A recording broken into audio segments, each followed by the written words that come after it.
Here. Showers also extending into Northern Ireland, southern and eastern Scotland. A few showers also for northern and western England, the Midlands and Wales, but fewer as you come further south, and the winds won't be as strong. So 23 Celsius for London, feeling pleasant here, feeling unpleasant where we've got 13 or 14 Celsius in the west of Scotland.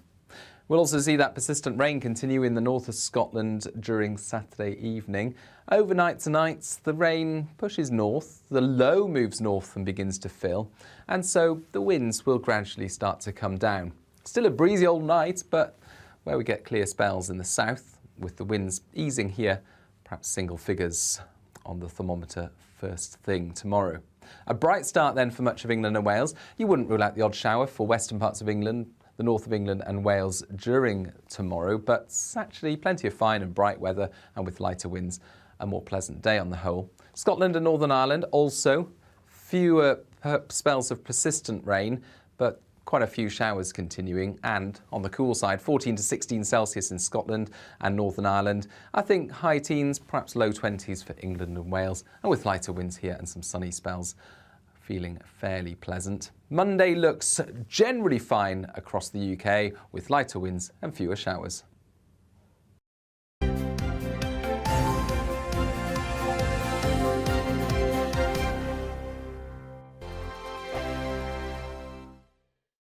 We are GB News. We're right across this great nation. On TV, on radio, on digital. Absolutely everywhere. We don't talk down to you. We embrace all voices.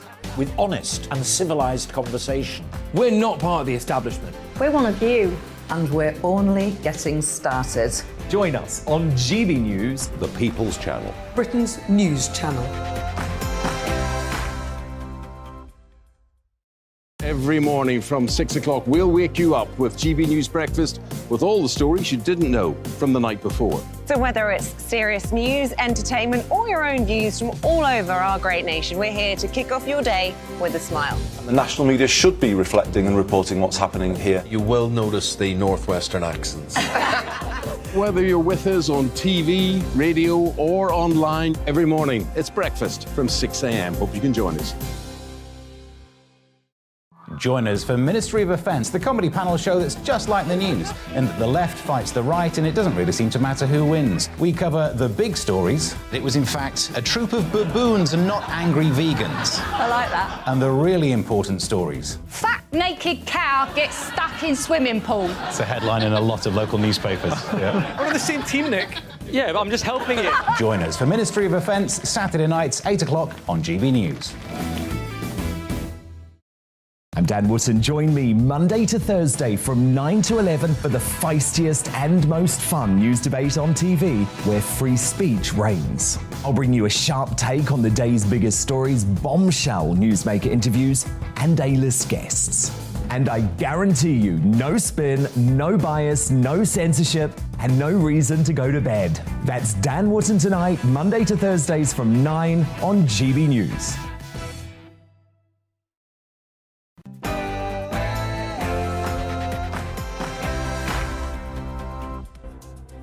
Good morning, you're watching and listening to GB News. Coming up on Saturday morning with Esther and Philip. We're talking about a campaign which calls for suspects to have their anonymity protected by law unless they are charged. We're also talking about social mobility, smartphones and the right to buy. All of that, plus much more, after your latest headlines with Tamsin.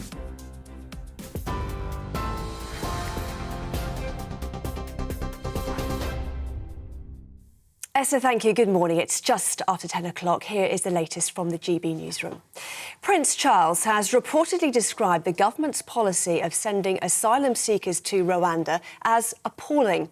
He's said to have made the comment during a private conversation, according to a source for The Times. Clarence House insists he is politically neutral. It's after the High Court ruled the first deportation flight to the African nation could go ahead on Tuesday. Campaign groups are expected to appeal, with the case set to be heard on Monday.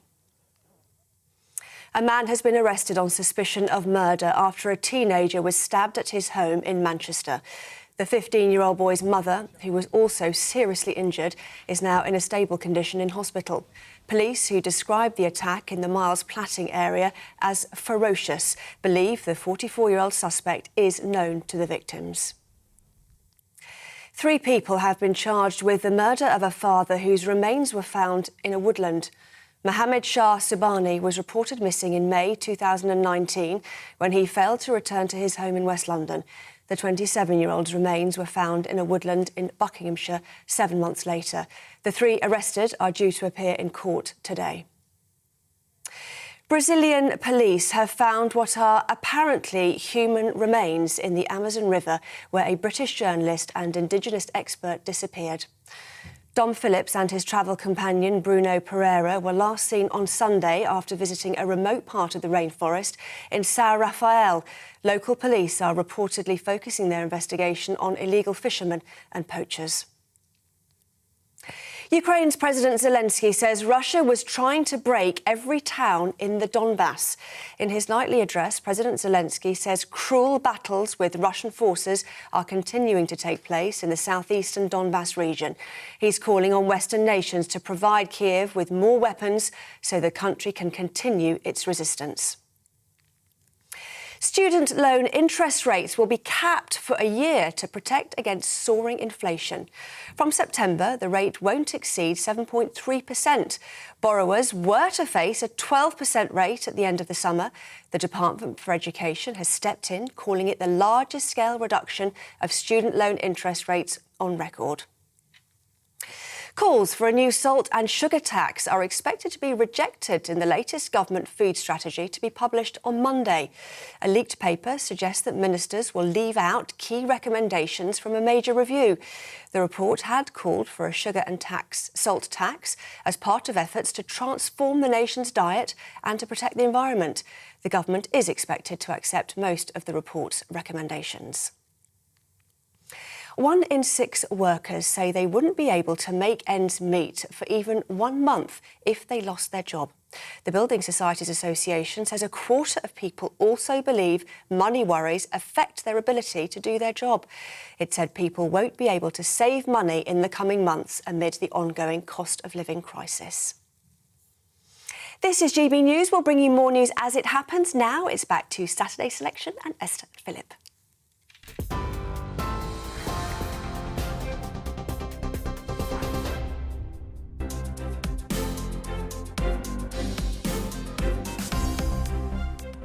Good morning. Welcome to Saturday Morning with me, Esther and Philip. And we have a fantastic show lined up for you today. We're talking about what has been an eventful week for Boris Johnson, which started with him surviving a vote of confidence. We're joined by MP John Whittingdale to discuss what's next for the Prime Minister.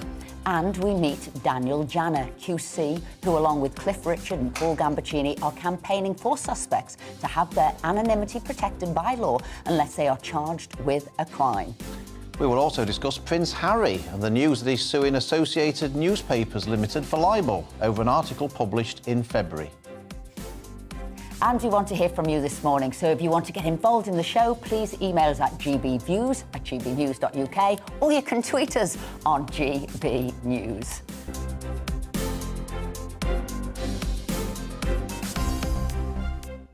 But before all of that, we are delighted to say that we're now joined in the studio by founder of Conservative Home and former advisor to Boris Johnson. So, Tim Montgomery, wonderful to have you with us. Thank you for having me. What has caught your eye in the week's papers?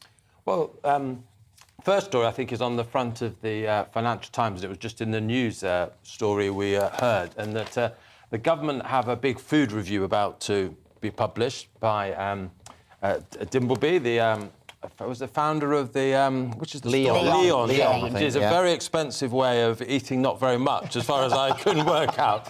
And I think that gets to the nub of why I think the government is perhaps going to ditch some of the recommendations of this food report, is because the FT presents it as if this is a way of keeping right-wingers, such as perhaps people like yourselves on side. I don't know, you might be able to comment on that. But actually, I think we all know how much the cost of food is rising at the moment. And I think actually introducing something like this, which may have benefits for the long term of the nation's health, but at a time when people are already struggling to afford food, these sorts of measures, a lot of them will put up food prices. I can completely understand why the government is holding back. And I think you were looking at the title as well, Yeah. how it's about keeping the right-wingers on board, where really the whole country is going to suffer from a cost of living. So why would anybody be looking at pushing the prices up? So I'm quite sure members of the public will not consider themselves right-wingers. They'll just be considering themselves ill-able to afford at the moment. But the title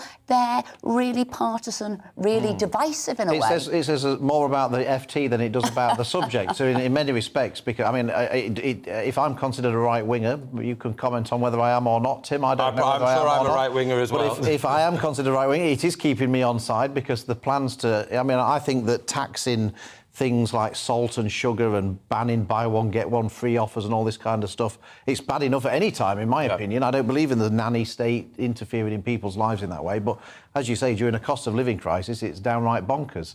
And it seems that probably only the FT can't see that. But and why Esther's absolutely right. It was one of the reasons why this caught my eye was the propagandizing in the headline. And you know, I used to remember a time when newspapers, all the comment was in the comment section, and the news was about reporting, and headlines just gave it to you straight. Now, that hasn't always been true of the tabloids, but it was true of supposed broadsheet quality newspapers like the FT. And now that they feel they have to use the headlines to give quite a slanted account of what is actually a much more complicated and interesting story, is part of why people are giving up confidence in the mainstream media, because they don't feel they're being informed, they feel they're being lectured. And I think that's one of the It might say a lot about their sales.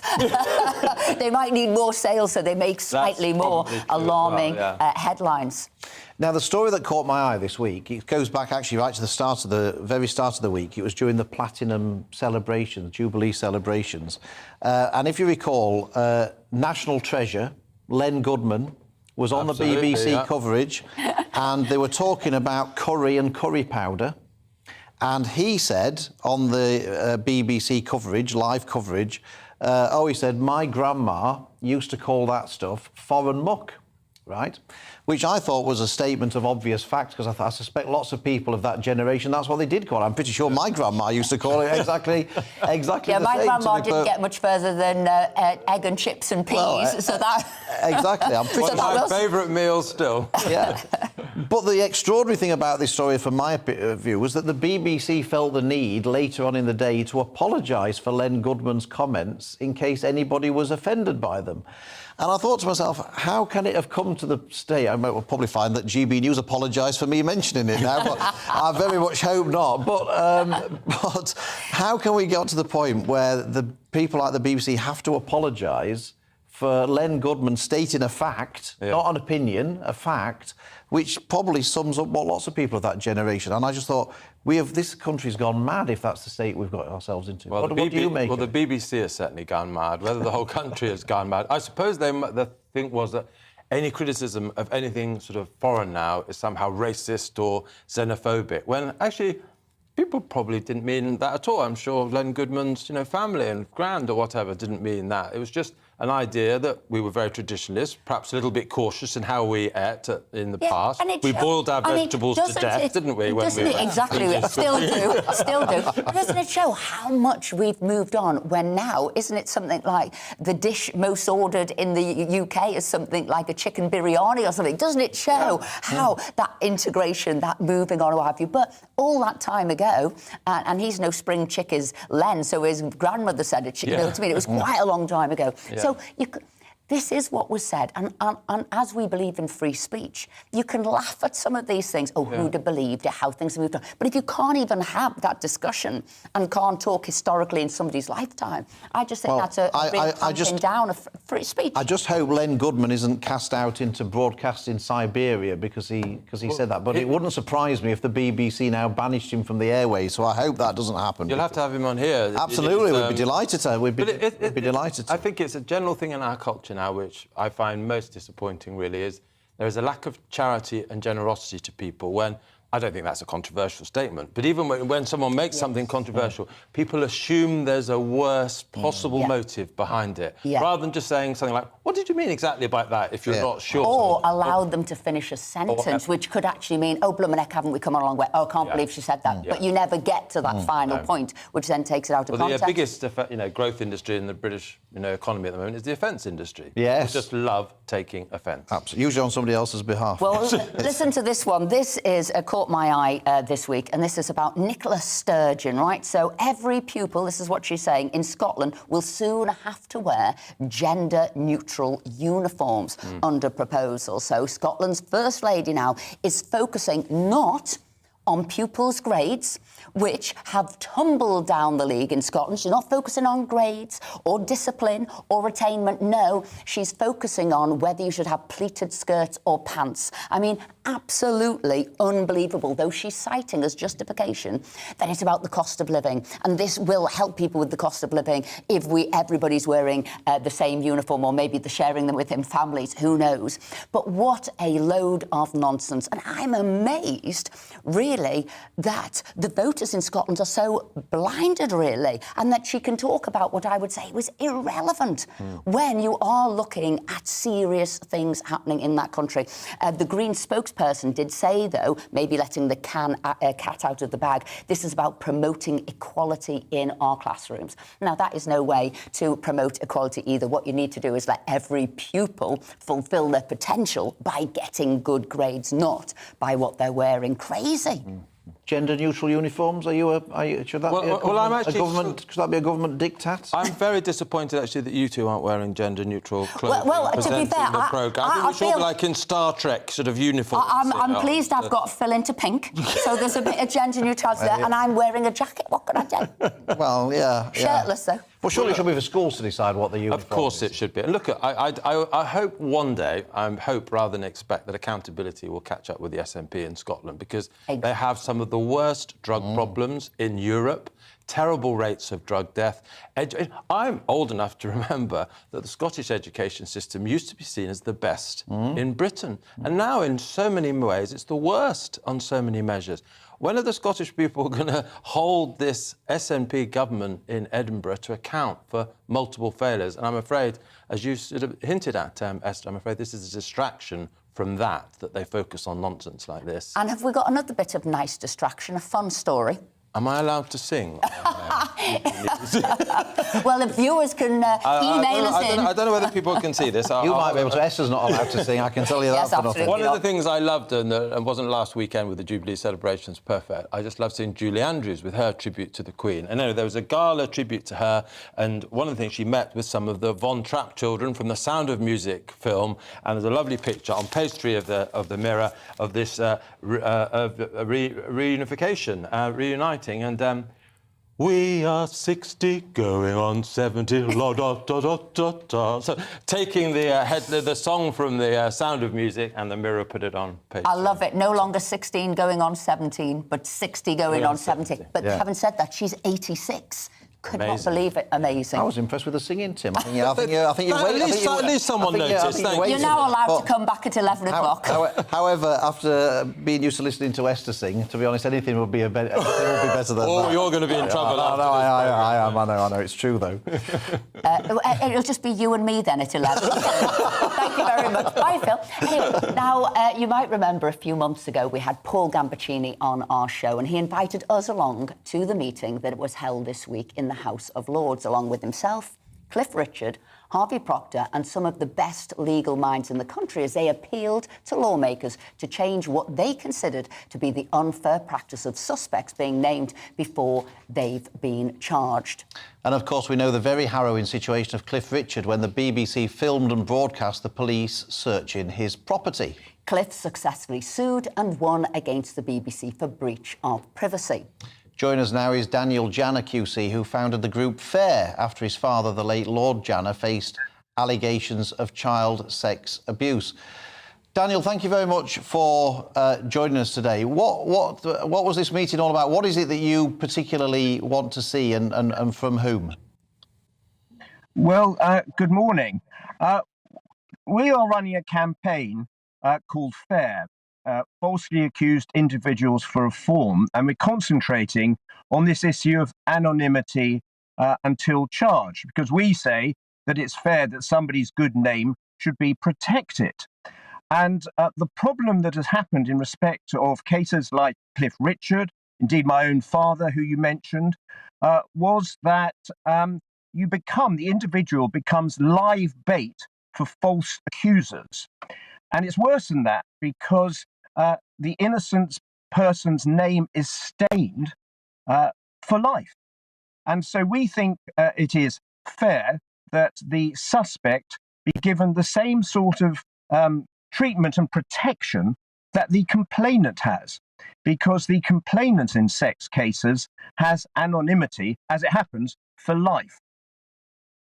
I wondered, some people say, I think, have argued that, naming people can actually help other victims, give them the confidence to come forward. And if you did what you suggest, that would stop victims from coming forward or deter them. And I just wondered, people talk about people like Harvey Weinstein, and which sort of led to a lot of people coming forward and the sort of Me Too movement. And obviously, there was people like Jimmy Savile, where obviously he couldn't be charged because he'd already died, but naming him allowed people to come forward, and we found out more about him. What do you say that it would deter, make problems worse in those cases? Well, their names will come out when they're charged, so people can come forward then. But what we're trying to do is achieve a balance. And within the legislation that we've proposed, that Esther saw when she kindly came to the meeting in this amendment to a criminal justice bill, is a provision for lifting the ban in certain circumstances. Let me give you one, such as the War Boys case, where there is an immediate threat. But of course, in those situations, an application within our provisions should be made to a High Court judge or a circuit judge to lift the ban. So it's a question of balance here, as within all things. Some people say there should be anonymity until conviction, like in Ireland. But we say, no, this is the right balance to avoid the sort of horror that Cliff went through, that, and as it happens, my family went through. My father was innocent in his case, as indeed in Cliff's case, it was about civil actions, which all collapsed. But we're trying to do this not just for the well-known people. This is a campaign for everybody to ensure fairness and to avoid the no smoke without fire syndrome that unfortunately happens all too often. Now, Daniel, you're right. I was there, and I was absolutely moved by the evidence that people gave whose lives were absolutely destroyed. I mean, we talk about fake news, you talk about things catching alight, and they absolutely now can on social media. So all of a sudden you're tarnished with something for a long time. But some of these people are having to move home, had death threats against them, ruined their career, they lost all the money. So I do think in this age where you can get misinformation and it can spread wild, that we should have this protection. Like you say, it's only till they're charged, and there are cases, as you say, in the War Boys, where they would be considered a threat, and so their name could get out there. So how do you, I don't know, think that we can pursue it, and what really needs to be changed? Is it a media thing where it needs to be changed, or is it police leaking information? Well, unfortunately, it's police leaking information or putting somebody's name out there, which is almost like an advert. But what we're concentrating on is now, Esther, for your parliamentary colleagues, I can update you to say that Lord Pannick, who was at the meeting, has agreed to propose our amendment. So we will be knocking on the doors of parliamentarians in the hope of getting this through. And it's worth remembering, in 1976, there was protection for the accused in respect of rape cases, but it was repealed in 1988. So we're trying to go back to the fairness of that system. I just wondered if, people might argue whether the law works already. The police already say that they don't name those arrested or suspected of a crime apart from in exceptional circumstances, some of which that you mentioned. Obviously, that doesn't apply to the media. But, of course, my understanding is that Cliff Richard won his case under a breach of privacy. So would that not indicate that the law as it stands is already there in terms of that, the privacy laws, and that it wasn't the law that was the problem, it was just the media's behaviour in that case? Well, it's fine if, and there's another case, a Supreme Court case called Bloomberg, which also protected the identity of someone who was accused. But that's the civil law, and you need a lot of money to bring injunctive proceedings and civil proceedings. What we're doing is introducing criminal sanctions akin to those which the complainant has in respect of protection. So criminal sanctions. We say the civil law is not enough, and that. Can I just mention one thing to come back to one that you talked about, victims? Of course, they are not victims until a conviction. So until then, they're complainants, and the language we say of criminal justice also needs to be changed to achieve fairness, campaign fair. Daniel Janner, thank you very much indeed for taking time out of your busy schedule to join us this morning. We really appreciate it. Yeah, I mean, I think something does need to be put in place just now as we're living in a world of social media where things can just be taken out of context and blown up. I don't know what the viewers think, but if you've got a view on that, then do email us, gbviews@gbnews.uk. But coming up on Saturday morning with us, we're talking about what's been proven to be a very tough week for Boris Johnson. And so, as Esther says, we want to hear from you, so get in touch, gbviews@gbnews.uk. Tell us what you think about the vote of confidence in Boris Johnson earlier this week, or you can tweet us at GBNews. See you after the break.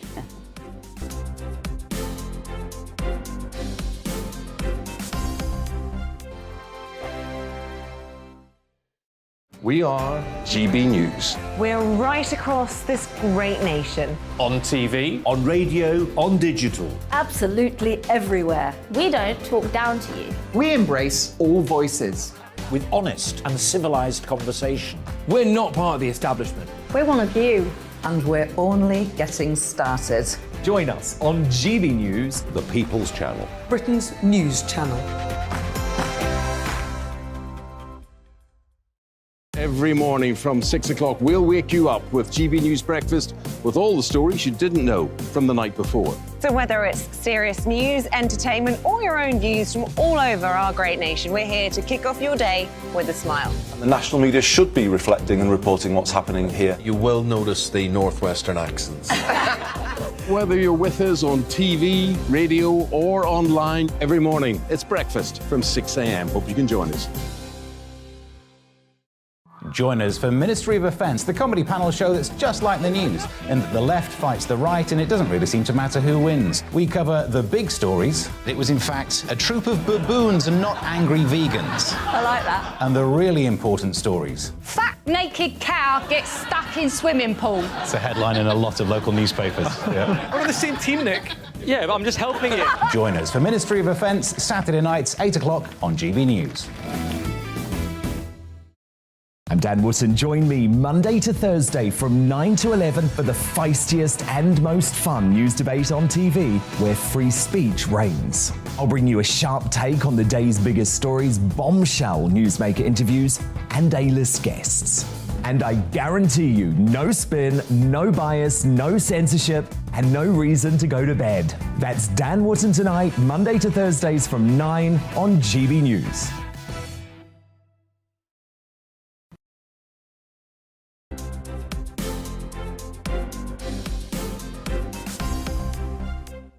Welcome back to the show. Now, it's been a turbulent week for Boris Johnson, which started with him surviving a vote of no confidence. The Prime Minister said he was determined to get on with the job, despite 4 in 10 Tory MPs declaring a lack of confidence in his premiership. To talk about whether the PM has successfully put the vote of confidence behind him and where he goes from here, we're joined now by the MP for Malton, John Whittingdale. So, John, how did the week stand? How is Boris Johnson now? Will he survive it? Is it all behind him? Well, there are still a lot of big challenges ahead. I mean, I don't know about you two, but certainly the vote on Monday came as something of a shock. There was a sort of bit of speculation last Sunday that the number of letters needed might have been reached. And then, we wake up on Monday morning with a press release from Graham Brady and we were voting by the evening. It wasn't a great result for him. I did support him. I only did so after a lot of thought. And the number voting against was obviously higher than many people expected, but under the rules of the party, he has been re-elected, or had the confidence in him has been confirmed, and there won't be another one unless they change the rules for another year. But we have a number of quite difficult issues. Obviously, the big challenges facing the country, like the cost of living crisis, the cost of fuel. On top of that, we have the continuing war in Ukraine. And then politically, we have some challenges as well, not least to by-elections in a couple of weeks, where a lot of people will be looking at those. Said, John, you did give it a lot of thought and consideration, and you've got people now like Lord Frost coming out saying that if Johnson doesn't do and deal with some of the big issues the country is facing, then he's got until the autumn to prove himself. And an Ipsos Mori poll came out yesterday, say 51% of the public thought that the MPs had possibly given the wrong decision. But do you want to say how much thought you put into it and what you were weighing up and why you landed one side and not the other?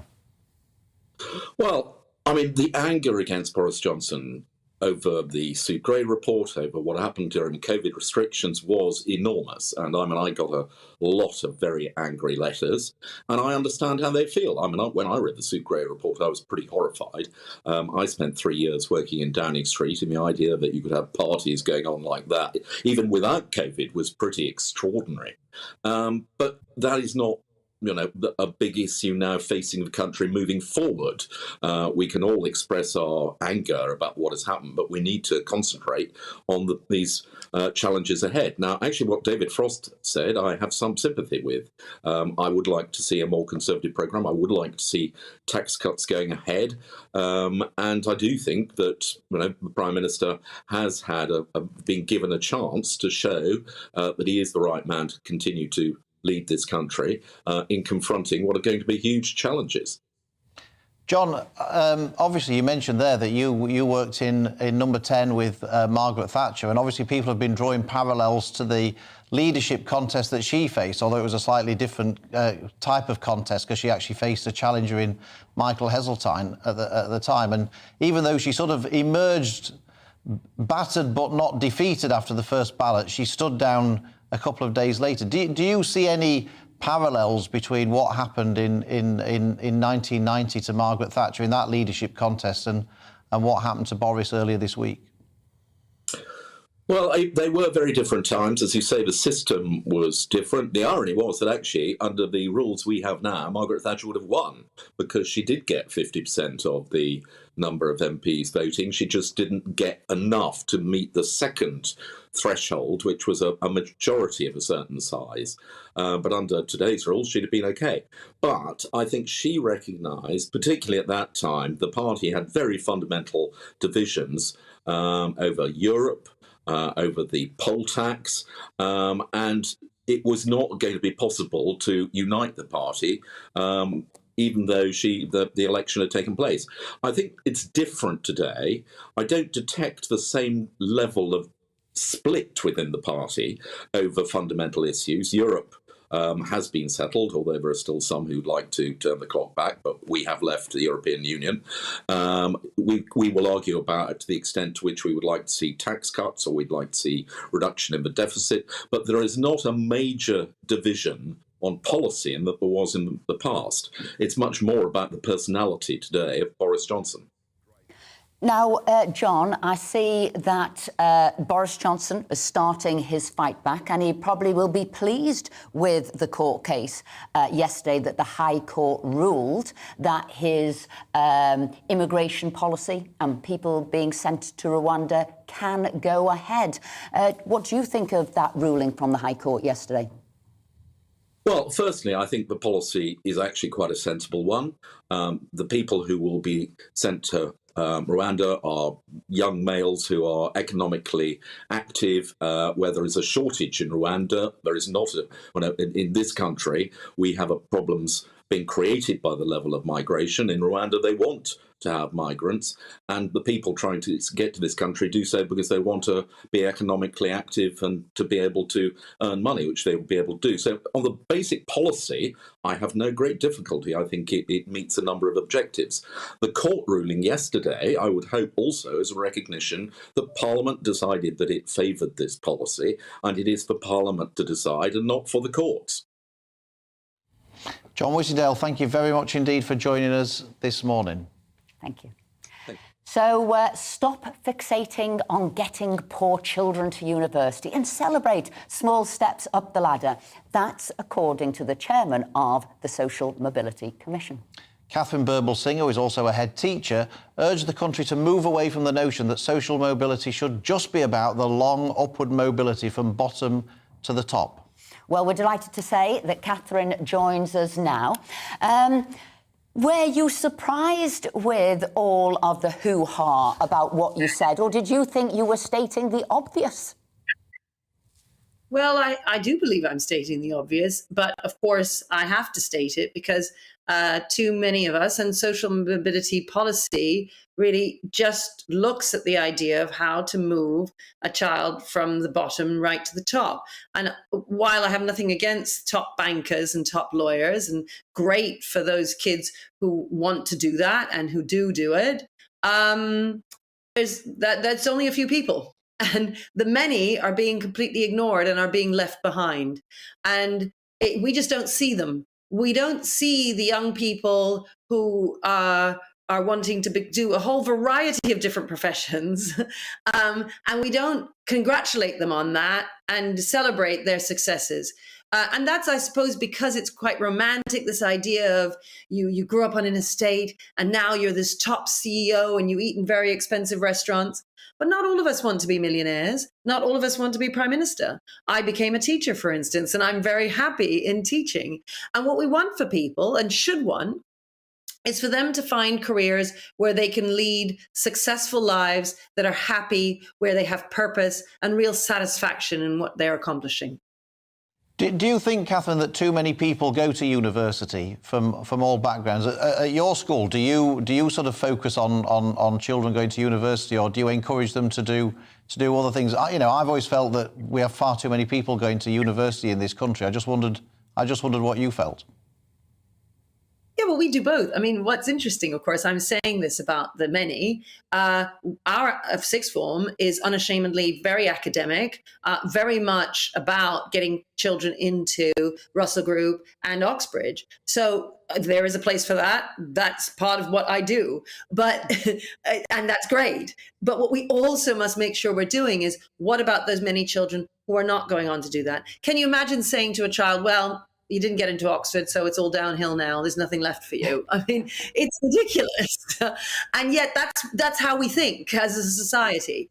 And you point to a very real problem, which is that we just keep expanding the universities, expand, because the idea is get as many kids into university and therefore they're successful. When actually there ought to be other routes. Apprenticeships exist, but we'd be better off having more and a variety so that people can do and be successful in different sorts of ways. And they already are successful in different ways, but they're not recognized for it. And we need to ensure that there are more ways in which the many can be successful. And I was going to say, and that's why I thought you were stating the obvious, because the world needs everybody. So whether you're going to be, an accomplished plumber or teacher or singer or lawyer, whatever it is, we need them all, not just academics at Oxford. I just wondered, though, Catherine, it was only last week or so that Oxford University and Cambridge University were talking about discriminating against kids who came from private schools in favour of kids who came from state schools. I just wondered whether or not you felt that was an appropriate form of social mobility or not.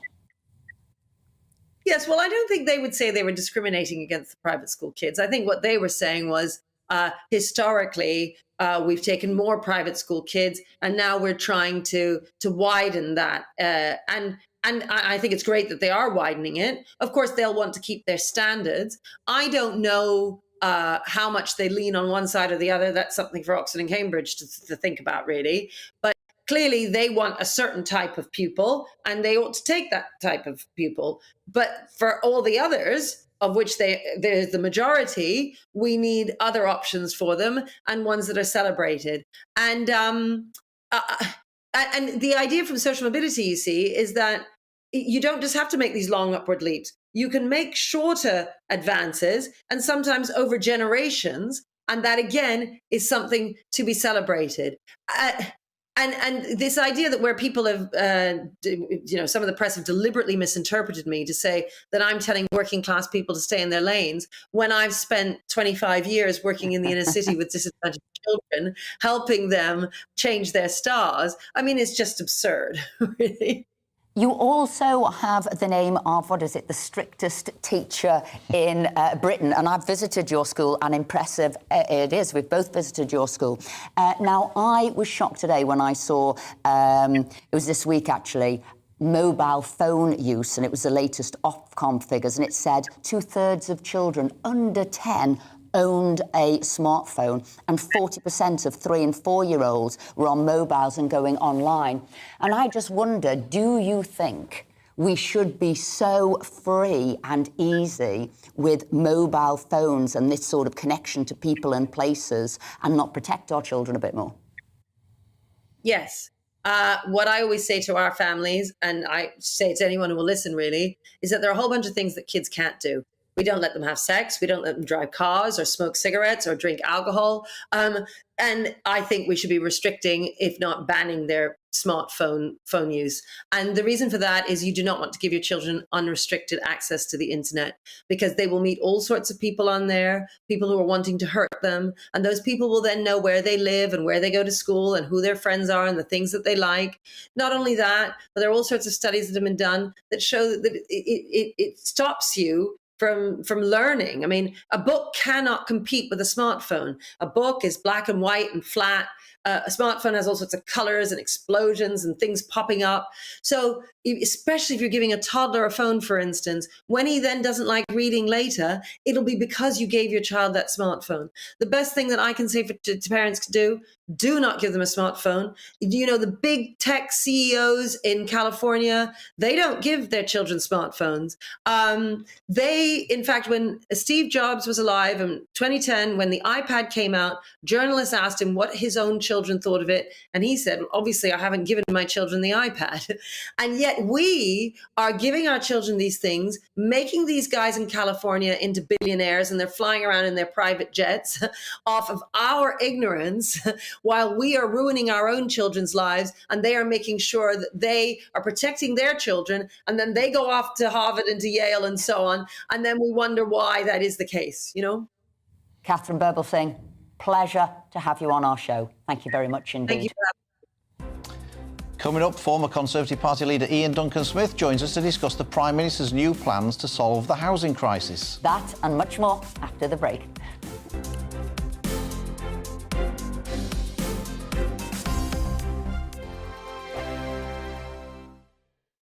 We are GB News. We're right across this great nation. On TV, on radio, on digital. Absolutely everywhere. We don't talk down to you. We embrace all voices. With honest and civilised conversation. We're not part of the establishment. We're one of you. And we're only getting started. Join us on GB News, The People's Channel. Britain's news channel. Every morning from 6 o'clock, we'll wake you up with GB News Breakfast with all the stories you didn't know from the night before. So whether it's serious news, entertainment, or your own views from all over our great nation, we're here to kick off your day with a smile. And the national media should be reflecting and reporting what's happening here. You will notice the northwestern accents. Whether you're with us on TV, radio, or online, every morning, it's breakfast from 6 a.m. Hope you can join us. Join us for Ministry of Offence, the comedy panel show that's just like the news, in that the left fights the right and it doesn't really seem to matter who wins. We cover the big stories. It was in fact a troop of baboons and not angry vegans. I like that. And the really important stories. Fat naked cow gets stuck in swimming pool. It's a headline in a lot of local newspapers. Yeah. We're on the same team, Nick. Yeah, but I'm just helping you. Join us for Ministry of Offence, Saturday nights, 8 o'clock on GB News. I'm Dan Wootton. Join me Monday to Thursday from 9 to 11 for the feistiest and most fun news debate on TV, where free speech reigns. I'll bring you a sharp take on the day's biggest stories, bombshell newsmaker interviews, and A-list guests. And I guarantee you, no spin, no bias, no censorship, and no reason to go to bed. That's Dan Wootton tonight, Monday to Thursdays from 9 on GB News.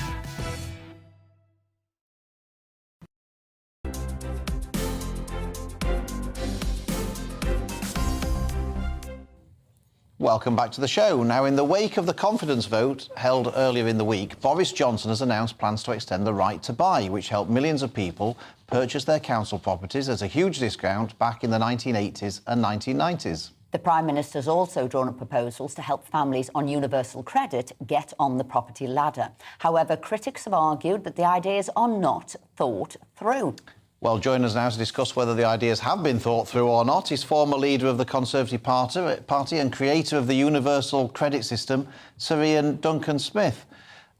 Ian, thank you very much indeed for joining us this morning. I just wondered what you made of this idea of people earning their benefits, whether on universal credit or not, and being able to use that money to pay for a mortgage. Do you think is that a realistic option, do you think? Well, first of all, can I say good morning to you, Phil, and Esther, the dynamic broadcasting duo. Why, thank you very much indeed, Ian. I'm going to, I'm voting for you. The reality is that I think a careful amount of thought has to be given to this. The reason why, when we did universal credit was attacked by the left, but in fact it proved itself completely during the pandemic, because otherwise you'd have had queues of people trying to get settled with their legacy benefits. So you see, is a very flexible system. It's got lots of things you can just pull, change things, it's digital. However, there is a reason why there is a level of money before you can claim full benefits other than that you've contributed to. And that's because otherwise people would sit on their savings and not use their savings, but rather go to the taxpayer. So the idea is you set a level. At this point it was 16,000, then it's tapered away, as it were, over a period of time until you get into the realm where you've got insufficient savings and you go on to full benefit. Now, the problem with housing benefit is it's grown and grown and grown over the years. And the rules around housing benefit are quite simple in much the same way as universal credit. The problem is that you could use your money that you get from housing benefit to spend on anything. The idea is that you're meant to spend it on your rent, and we don't take it directly off you. We leave you, the tenant, to make that payment yourself. So theoretically, you could spend it on anything that anybody else wants the money for. So I guess that's what the government's trying to do, is say, well, we wouldn't object if they, instead of using it for rent, used it for a mortgage. But they'll have to look very carefully at that because the mortgage itself and the level of the mortgage is important. And you need to watch very carefully they don't end up getting caught up in a spiral of debt, which then makes it worse. But it's probably feasible to do, but it does need some thinking about. And the idea must be to reduce the amount of people on housing benefit. And I understand what you're saying, because you know better than anybody else, it's now up to £30 billion a year is what the government is spending on housing benefit. So without doubt, there is a problem there. However, universal credit was a system to make work pay. It was about getting people into work, coming off benefits and getting up the work ladder. This, which is telling you it's benefits to bricks, does that not have the exact opposite effect and keep people on, as they would see it, the security of benefits? Yeah, I agree. I think that the real issue, this is the point I said, they've got to think it through very carefully, because you could end up having a kind of work disincentive built in because you'd better be staying on housing benefit than coming off. So the key thing is always to move people away from dependency. That was the whole point of universal credit. The reality for us, I put a proposal forward back in 2015, which was not accepted by the government. where I said that, people who are in social housing who do want to get up onto the house owning ladder but can't afford the deposits and things like that, what you can do is allow them to buy into a proportion of their home and then eventually take that larger and eventually own the whole house. You allow people to do that who have shown that they pay their rent on time, that they pay their debts, that they don't have debt overhangs, their families don't get into trouble with the police. In other words, you want to use it as a reward for people who do the right thing, try hard, are in work. They may not be absolutely in full-time work, they're getting there. You want to reward the people that make the effort, not always those who don't. And that was the whole point about progression into work. As people work harder, they get a taste for work, and there are plenty of jobs around now, and they can get up into full-time work. And that's the whole point. We'd be saying this is encouraging good behaviour. So whether that's being a good tenant, whether that's good behaviour to get into a job. By the way, there are 1.3 million job vacancies at the moment. So all of this could be used as tools to get people off benefits and have good neighbours there. Another problem, and I'm confused about, and you could tell us more here, this is also to be extended into social housing. And how is that going to work with the housing associations who own the properties? How is this going to work? Is government confiscating other people's private property? Yeah, well, don't get me wrong, I'm absolutely 100% behind the idea of giving people opportunity to own their own home. The right to buy was a brilliant concept brought in by Mrs. Thatcher. But the problem now is that most social housing is not run and owned by councils. So most of that is gone. It's been either handed over to housing associations or it's been sold off. So the problem we've got is housing associations aren't by law bound to do any right to buy. So the government will have to think that through. And that's where the vast majority of social housing is. And quite often, I'll be quite frank with you, housing associations are often almost worse than some of the councils that they replaced. So, not always a brilliant position to be in. But by getting housing association properties into that realm, it does allow two things to happen, I think. And this is going to have to be thought through. As you sell that house as a housing association organisation to the tenant, that money should then be ploughed back automatically into building another home or other homes for social rent. And that would, because what's going on at the moment, it's difficult for people to understand, social housing has no real value whilst it's occupied. Unlike your house or somebody who has a mortgage, it has a value. You can borrow against it, you can let it. You can't with social housing. So social housing doesn't have that specific value until it's empty. So the key thing here is what this does is it begins, as you allow right to buy, monetizes property that otherwise doesn't have a value. That value, when sold, then allows that money to go into buying and purchasing and building more housing. So one of the ways the government can accelerate house building in the social sphere is that you sell off homes to those that can wish to buy them, and you allow that money then to build more for those who are still on the waiting list. So this could accelerate it if it's done properly, but it should be an incentive to do the right thing, to work hard, try hard, and make sure you look after your family as best you can. Duncan Smith, as I said, the creator of Universal Credit, which is enabling a tailor-made benefit system and help people get into work. I hope the Prime Minister and the team calls you into government to make sure that these rough edges that we can see in this benefits to bricks, that they get you in to smooth out those rough edges. Ian Duncan. They'll never do that, don't worry. Well, we'll start that campaign here. Don't say that. Get in there. Get in there, Ian. I have less chance than Phil does, so there you go. That's saying something. That is saying something. Neither of you are going to be there. Thank you. So we've got Prince Harry is suing Associated Newspapers Limited for libel over an article published in February about a dispute over his family's security arrangements. The Duke of Sussex's barrister said the story falsely suggested he had lied and cynically tried to manipulate public opinion. Associated Newspapers Limited said the article contained no hint of impropriety and was not defamatory. Well, joining us to discuss the story now is lawyer and friend of the show, Andrew Eborn. Andrew, this is becoming a regular tale of Prince Harry and Meghan suing associated newspapers, isn't it? It certainly is, and it's the next chapter, if you like, in this dispute. It always used to be the royal mantra, you never complain, never explain, and that's what came back originally from Benjamin Disraeli. It was his sort of thing. Nowadays, where we're living in a world where 90% of what we do is how we react to it, 10% about things that happen to us. And they always say, look, reputation is more precious than valuable ointment, and the most jewel in our crown is about our reputation. So you're absolutely right. Harry basically is having another go at associated newspapers. This was to do with a piece by Kate Manzi in February 2022 with the headline exclusive, How Prince Harry Tried to Keep His Legal Fight with the Government Over Police Bodyguards a Secret. Then, just minutes after the story broke, his PR machine tried to put a positive spin on the dispute. Harry's legal team said this is highly defamatory. What's happened, it's basically they're trying to cause substantial hurt and embarrassment and distress to Harry. They say it's nothing to do with that, and people wouldn't look at those words and assume it's defamatory. As in breaking it down, there are three elements that we need to look at.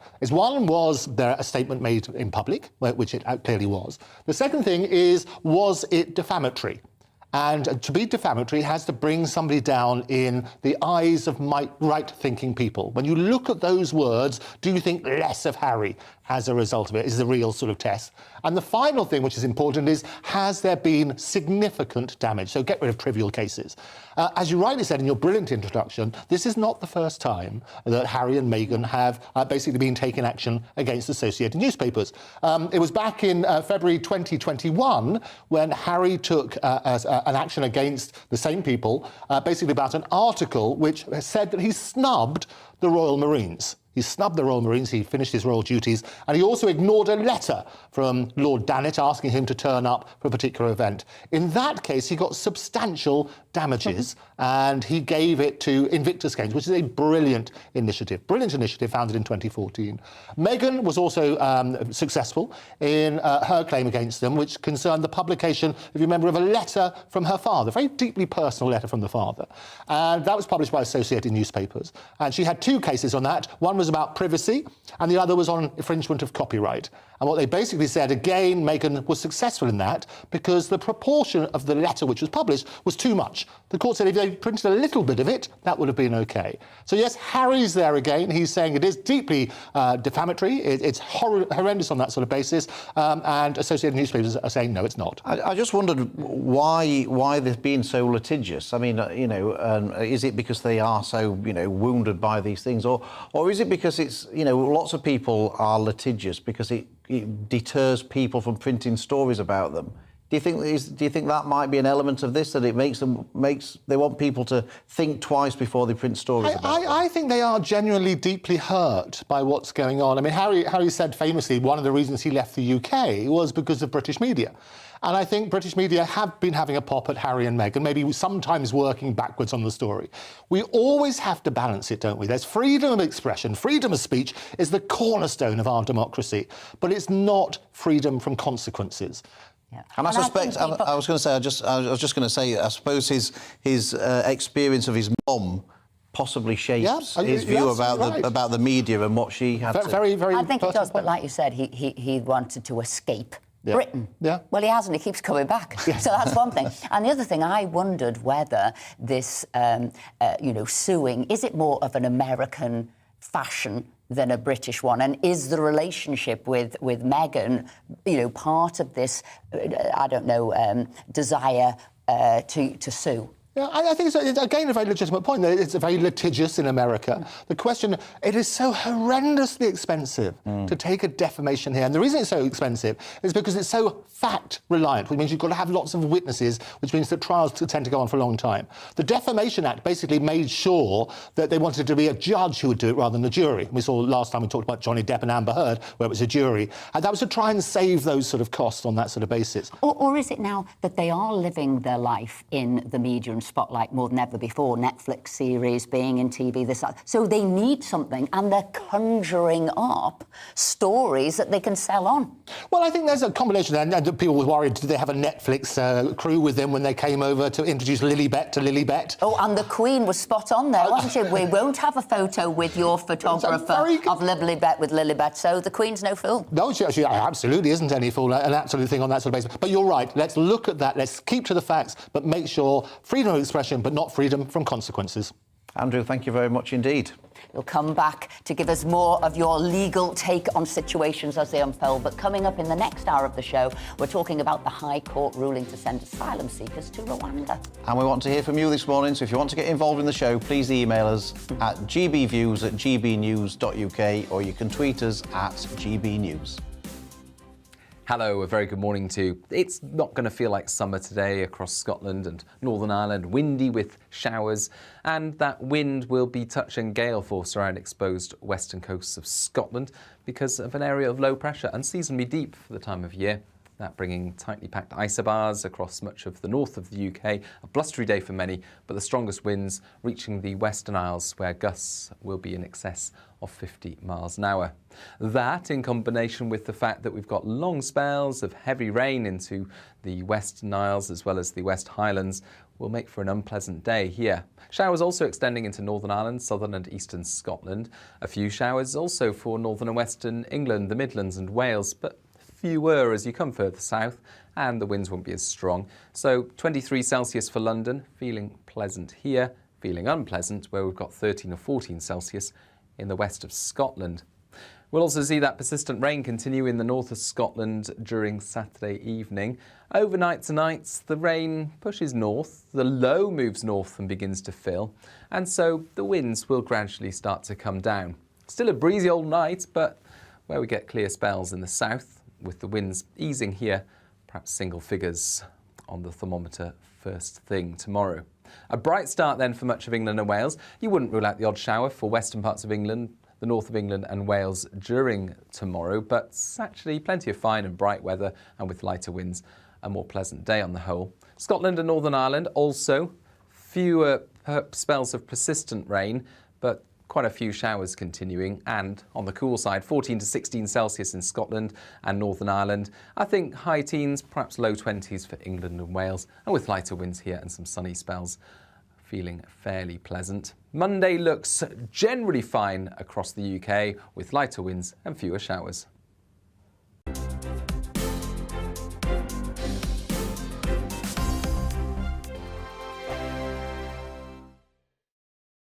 We are GB News. We're right across this great nation. On TV, on radio, on digital. Absolutely everywhere. We don't talk down to you. We embrace all voices. With honest and civilised conversation. we're not part of the establishment. We're one of you. And we're only getting started. Join us on GB News, the People's Channel, Britain's news channel. Every morning from 6 o'clock, we'll wake you up with GB News Breakfast with all the stories you didn't know from the night before. So whether it's serious news, entertainment, or your own views from all over our great nation, we're here to kick off your day with a smile. The national media should be reflecting and reporting what's happening here. You will notice the northwestern accents. Whether you're with us on TV, radio, or online, every morning, it's breakfast from 6 a.m. Hope you can join us. Join us for Ministry of Offence, the comedy panel show that's just like the news, in that the left fights the right and it doesn't really seem to matter who wins. We cover the big stories. It was in fact a troop of baboons and not angry vegans. I like that. And the really important stories. Fat naked cow gets stuck in swimming pool. It's a headline in a lot of local newspapers. Yeah. We're on the same team, Nick. Yeah, but I'm just helping you. Join us for Ministry of Offence, Saturday nights, 8 o'clock on GB News. I'm Dan Wootton. Join me Monday to Thursday from 9 to 11 for the feistiest and most fun news debate on TV, where free speech reigns. I'll bring you a sharp take on the day's biggest stories, bombshell newsmaker interviews, and A-list guests. And I guarantee you, no spin, no bias, no censorship, and no reason to go to bed. That's Dan Wootton tonight, Monday to Thursdays from 9 on GB News.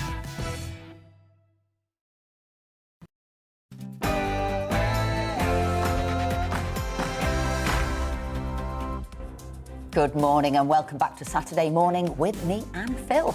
Coming up in the next hour, we're talking about the High Court's ruling to send asylum seekers to Rwanda. We're also talking about rising petrol prices in the UK and an investigation into the US Capitol riots. All of that, plus much more, after your latest news headlines with Tamsin.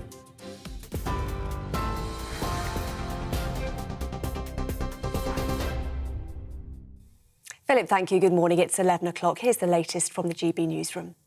Prince Charles has reportedly described the government's policy of sending asylum seekers to Rwanda as appalling. He's said to have made the comment during a private conversation, according to The Times.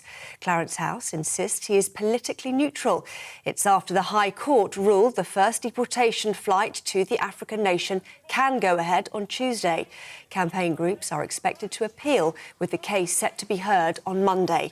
Conservative MP John Whittingdale told GB News he thinks the policy is sensible and meets all its objectives.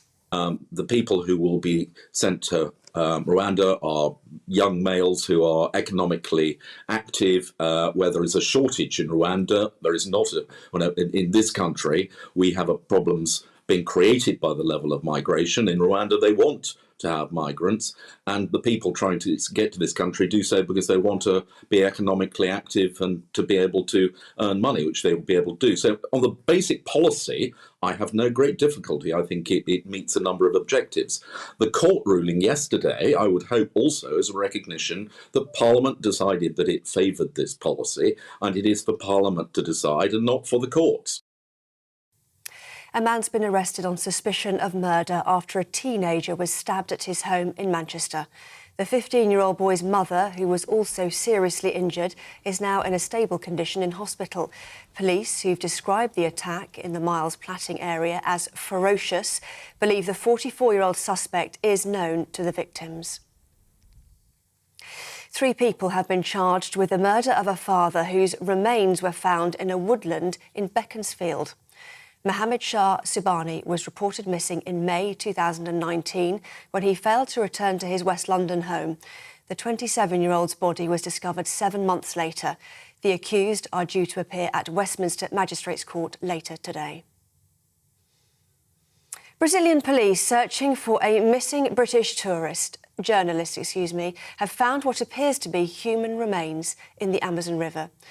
Dom Phillips and Indigenous expert Bruno Pereira were last seen on Sunday after visiting a remote part of the rainforest in São Rafael. Police are reportedly focusing their investigation on illegal fishermen and poachers. Ukraine's President Volodymyr Zelensky says Russia is trying to break every town in the Donbas region. In his nightly address, he said cruel battles with Russian forces are continuing to take place in the southeast of the country. He's calling on Western nations to provide Kiev with more weapons so the country can continue its resistance. Student loan interest rates will be capped for a year to protect against soaring inflation. From September, the rate won't exceed 7.3%. Borrowers were to face a 12% rate at the end of the summer. The Department for Education has stepped in, calling it the largest scale reduction of student loan interest rates on record. Calls for a new salt and sugar tax are expected to be rejected in the latest government food strategy to be published on Monday. A leaked paper suggests that ministers will leave out key recommendations from a major review. The report had called for a sugar and salt tax as part of efforts to transform the nation's diet and protect the environment. The government is expected to accept most of the report's recommendations. 1 in 6 workers say they wouldn't be able to make ends meet for even 1 month if they lost their main source of income. The Building Societies Association says a quarter of people also believe money worries affect their ability to do their job. It said people won't be able to save money in the coming months amid the ongoing cost of living crisis. The mother of a boy with severe epilepsy is urging manufacturers to help struggling families access medical cannabis. Charlotte Caldwell says dozens have to pay privately to get a prescription at a time when the cost of living is soaring. She said those aged 18 or under can access treatment, but older children are being forgotten. These mothers and fathers that are nursing them are absolutely exhausted, and they are having to budget really tightly simply because the cost of living crisis that we're in now has really took a grip on them. So I would like to appeal to Sajid, the Health Secretary, to extend rescas for these forgotten children over 18. Charlotte Colwell speaking there.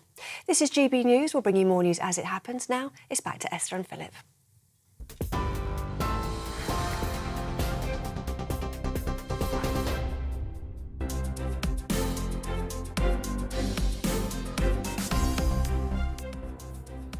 Good morning and welcome back to Saturday Morning with Esther and Philip. Coming up this hour...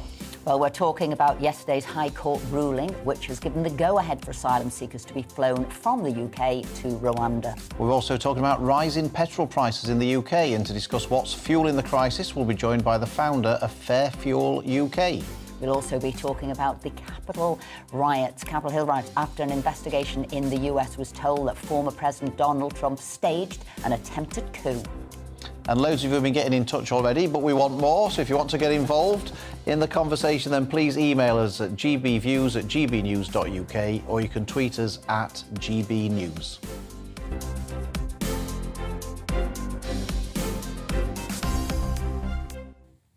And here's some of your views. We were talking about the Cliff Richard and Paul Gambaccino incident a little bit earlier, and that you shouldn't really be named until you are charged. Roy says the UK are supposed to be a fair-minded country, believing everyone is innocent until proven guilty. The current rules are totally unfair to the accused. We need to get back to the original principles, prosecute anyone who breaks these rules. And Margaret says, yes, there should be anonymity for the accused. It is so unfair that the accused is named who could be innocent, but mud always sticks. Stephen says, going back to the leadership issue of the Conservative Party, I hope that Boris learns from this. I'm not certain that he has. Since that vote, he brought out a range of new policies that are just tinkering around the edges. To start with, he needs to ditch the Green Levy, remove the country from the rule of human rights activists and sort out the protocol. That as starters. And we also had IDS on Ian Duncan-Smith talking about the benefits to BRICS, a new Boris policy. Gordon has written in and says, look, I've been a chef for 25 years and I enjoy what I do so much it doesn't feel as if I go to work, but that's what I do. I'm out at work. Happiness is more important than riches, and have a great show. And from our start of the show with the pay-per-view at the start of the hour at 10, after that, Robin says, my first mother-in-law used to cook from scratch, the best spag bol I have ever eaten, but she would never eat it herself because it was that foreign muck. So it's not just, it isn't just Len Goodman's grandmother, as I suspect. You know, it was only ever meat and two veg. Do you know what I mean? We didn't get much more adventurous than that. You heard the laughing in the background there. Tim Montgomery, fantastic to have you here again, a former advisor of Boris Johnson, also founder of Conservative Home. Right, great to have you back. What have you seen in the papers today? Well, I will answer that, but can I just add, while I've been off air, I've been looking at Twitter, and they clipped, as GB News are very good at clipping a little tweet, and they clipped our discussion about foreign work, etc. And it's incredibly rare for Twitter to agree on anything, in my experience, and yet they're all with us, you know. Really? It's very rare for Twitter to agree with me on it. I can assure you. Or even me to agree with it. But no, I think people just are really fed up with everyone getting angry about nothing in particular when taking offence when there's no real justification for it. But anyway, I need to do my job rather than talk about other things. I just wanted a little bit to do with the issue of courts and the civil service not really supporting the government. There's an editorial in The Sun today just talking about Tories besieged. And the problem is, why do voters get fed up with politicians? They vote for certain things and then they don't see them happen. Now, sometimes that is the politician's fault, but often it is because the civil service resists what ministers want, or the courts go over politicians' heads. And I just thought it was good yesterday that the High Court did back the Rwanda policy of Priti Patel. It's not an easy policy. It's not a policy many of us would have chosen. But if the only way we can defeat the people smugglers is to deport people back to Rwanda, and hopefully we won't have to deport people to Rwanda in a few months if the policies work. I think it's the right policy. But the key thing is, if Parliament has voted for something, we need the civil servants and courts to get behind those things unless there's an absolutely overriding reason not to. And there's just too many people frustrating the will of democratically elected politicians. And that's one of the things eating away at our political It is system. outrageous, isn't it? The civil servants in the Home Office, or at least some of them, appear to have been actively campaigning against the government's policy. And I think to myself, well, if you feel so strongly about it, either resign from the civil service or stand for election yourself. And but you shouldn't be a civil servant trying to undermine that's the whole point of our civil service. There was meant to be posters up, wasn't there, as well, in the Home Office? You know, we don't agree with this. Maybe that's a good thing that they're not in work then. Get on with the job. Bill? Well, I saw in the paper today, page 33 of The Sun. I'll just hold it up. Hopefully you can, people can see that there. It's a pub calling time over double bills. And it's a very sad case, and I suspect we're going to see very many more of these over the coming weeks and months, unless the government does something, because we'll all be aware that Rishi Sunak announced a massive amount of policies to help domestic people in their own homes with their energy bills. But there hasn't really been anything for businesses. And this story is about a pub landlady who's closing her pub because her energy bill more than doubled to £112,000 a year from £48,000. And this is going to be happening over and over again.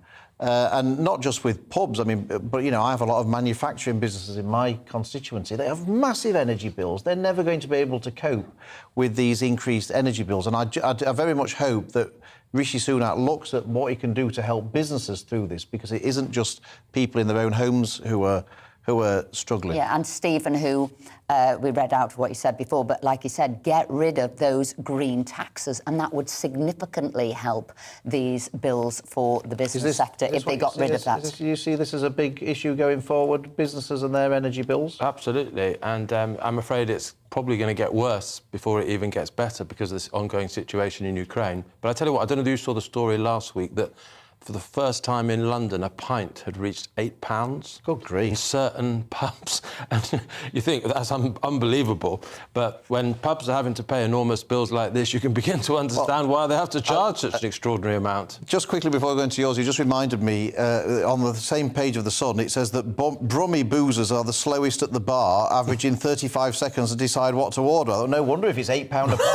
I wonder everyone will be spending 35 seconds to decide if they want it or not. It'll be a pint, half a pint. But the Scots are the quickest, taking just 11 seconds after catching the eye of bar staff, and overall women take 4 seconds longer than men. So there you go, but we'll all be taking a long time at those prices. That's because we're giving you the order to get the drinks in. That's the extra 4 seconds. Absolutely. Now, I love this story, which is front page of the Telegraph magazine today, and this is a Trini, if you remember Trini and Susanna, a £180 million makeover. And the reason I love this story, she said, I want women to feel they've become ageless, that they're feeling 4. Well, I love that. But really, it's about her life and what she's been through. Yes, we know her from the TV screens. In fact, one of her very, very first interviews I did many, many moons ago on live TV, and she was coming in, and it was like what you should wear and how you should be dressed. But really, her life has been turbulent. It's ups and downs, from the dramatic death of her ex-husband and the indignity of having to sell absolutely everything, her home, her clothes, to try and survive. Now she's a mogul, and her beauty brand is worth £180 million. So she is a survivor. She's brutally honest about, her life, what she does. Yes, she loves Botox, it makes you feel better. She puts makeup on, she exercises her face, all of these things. And then also talks about the most difficult thing is raising a teenager. But I just love these stories of people who do survive and come through. Do you feel 4, Tim, this morning? Wow. In the presence of Esther, of course, always. Tim, thanks ever so much for joining us this morning. Oh, is that me? My fault. Oh, I'm messing around here. Sorry about that. Go on. There you go. Yeah. The UK government's plan to send asylum seekers to Rwanda has been given the go-ahead by the High Court after facing a legal challenge under emergency proceedings. Under the policy, some of those entering into the UK illegally will be flown to Rwanda to apply for asylum there. And it's thought that about 31 people will be on the first flight next Tuesday. Questions were being asked by charities, including whether Rwanda is a safe third country and whether the policy breaches the European Convention on Human Rights. Well, to discuss the news, we're joined by journalist and author Michaela Wrong. So, Michaela, that court case this week, do you agree with what the judge decided? Yes, well, I was a bit surprised, to be honest, because it seems that there's a major difference of opinion between the UNHCR and Priti Patel over whether this is actually legal. And Priti Patel was saying the UNHCR had signed off on it, and UNHCR don't seem to have said that at all. In fact, that's not their position. So I was quite surprised that the judge came to the ruling he did. And I think, we're going to see another legal challenge, so it's not yet decided. On Monday, I guess we'll know more. So is it that you think that Rwanda is an unsafe place for people to be sent? Is that the nub of your contention, or is it just that you don't think that the UK should be sending people who come here out of the country? Well, for me, since I write about Africa, I'm not an asylum expert. I'm not a refugee expert. I do think there's a major question mark about whether this process, this policy is legal at all.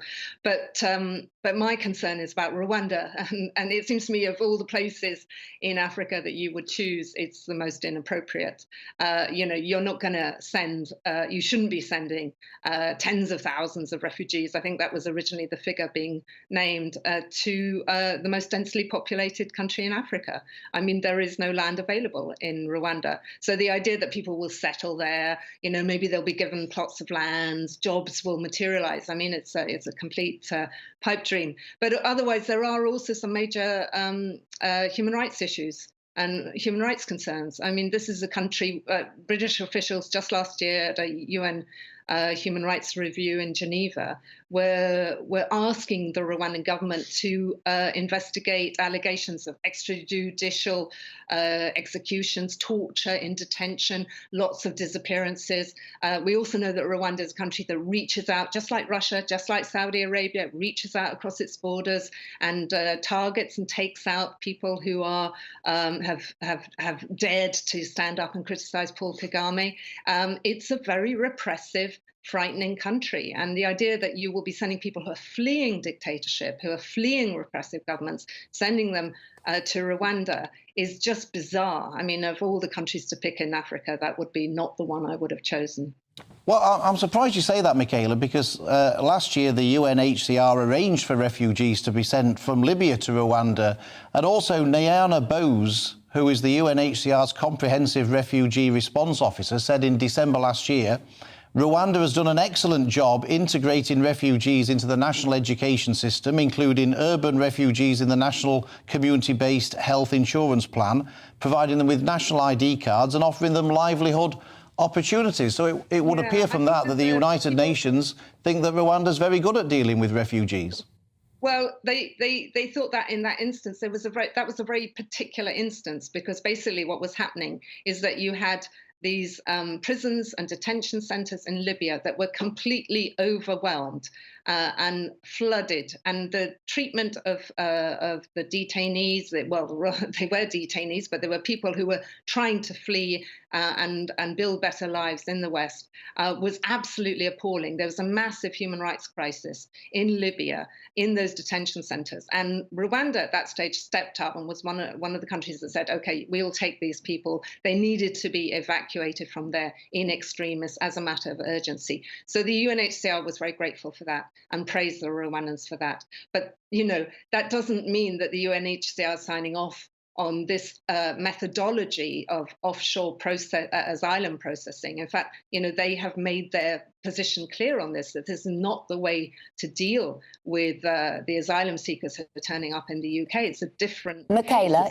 you've also written about the development miracle of Rwanda, and we've had people on this programme who now bought a house there, they work out there, they live part of the time. They're saying it is a country that that is on the up, and it does have opportunities there. So if you've got people wanting new opportunities, a new life, and you've got a country wanting to have a new future, aren't these people then aligned in their wants for both themselves and this country? Yeah, I think, you hear these wonderful success stories and sort of glowing accounts from people who go to Rwanda and move there or work there for an NGO or visit the guerrillas. And they tend to just see one aspect of things and they don't tend to probe much further. This is a country, there are 287,000 Rwandans who are not living in Rwanda. They're people who fled the country who don't want to live under the regime of President Paul Kagame. And they're living mostly in Congo, in Burundi, and other African countries. They have registered with the UNHCR. Everyone seems to have forgotten about these people. 287,000 is, in fact, the small number. I mean, it's probably up to 1 million people who do not want to live in today's Rwanda. So they don't see it as a place where they can thrive and prosper. And I think, the other thing that people forget about is that there are 130,000 refugees already living in Rwanda in tented camps. They do not have an easy time of things. They do not find it that easy to find jobs. Land is in very short supply. Michaela, as I said, it's a very densely populated country. Michaela, thank you very much indeed. I'm sorry to cut you short, but we're running out of time. But thank you for joining us this morning. Now we're joined by the former Director General of the UK Border Force, Tony Smith. Tony, I hope you heard what Michaela was saying there. What would you say in response to the points that she was making? Well, I think the first thing to say is we need to remember why the government are doing this, don't we? And the reason the government are doing this is because we had 28,000 people crossing in small boats across the English Channel last year. Many of them drowned. We know at least 20, 30 of them drowned in one incident alone. There's been 10,000 this year. The French government won't take them back. They won't discuss a readmission agreement with us. They won't undertake joint patrols. And so essentially migrants, and there is a very, very long supply chain of migrants in Europe and beyond, are watching this and saying, well, all I really need to do is get into British territorial waters and I'll be allowed to stay in the UK permanently, which is my ambition. So the government has to do something to break the model. And in order to do that, many of these countries won't take their own citizens back anyway, whether they qualify for asylum or not. So the government has to find somewhere safe, which actually disrupts this business model. And, I'm not an expert on Rwanda, but they've certainly done their homework. And I've read a lot of stuff online about Rwanda, as you have as well. And it does seem to me that the judge yesterday has determined that he could not see any evidence that anybody going to Rwanda on this flight will suffer persecution. There's no risk of refoulement. And it could well send a signal, at least I hope it does send a signal to the human smugglers and the migrants in Calais that actually it's not worth risking your lives in these small boats. Stop coming here. If you're really in fear of persecution, then claim asylum in France. Yeah, I mean, as you say, people are not fleeing persecution, they're fleeing France, which is a very different thing, I would have thought. I just wonder, do you really think this will deter people from coming over, this policy? Is your assessment that it will succeed, or is it destined to fail? I think it's got a chance. I did only round one, and I think that's where I do agree with your previous speaker. We had a judgment in the High Court, as you know. Immediately, leave's been granted to go to the Court of Appeal. And, there's going to be a judicial review later on. So we're not out of the woods yet by a long way, but I think it is a step in the right direction that this could act as a deterrent. I expect the government will look for more countries like Rwanda, which are safe, that want to, build economic partnerships with us. And again, will negotiate with source and transit countries on readmission agreements, which is what we really need, because there has to be a prospect of removal, you see. We're not removing anybody. And that's basically why more and more will come. So at least I think this is an opportunity for a government, which at the end of the day was elected on a ticket of taking back control of our borders. It's a very bold step, I think, to pass new legislation and to come up with a very novel opportunity to stop the boats. Because if we don't do that, then I'm afraid, things are just going to get worse on the English Channel. Say you've got to give a policy a chance to succeed. You've got to give it a go. But with all these civil servants, not only court cases and people bringing court cases against it, but civil servants actively trying to hamper it and make it fail. Would you have done that? You were a former civil servant. Would you have actively been going against the government's wishes, irrespective of party? Oh, crikey, Esther. No, of course I would not. I think that's absolutely abhorrent behaviour.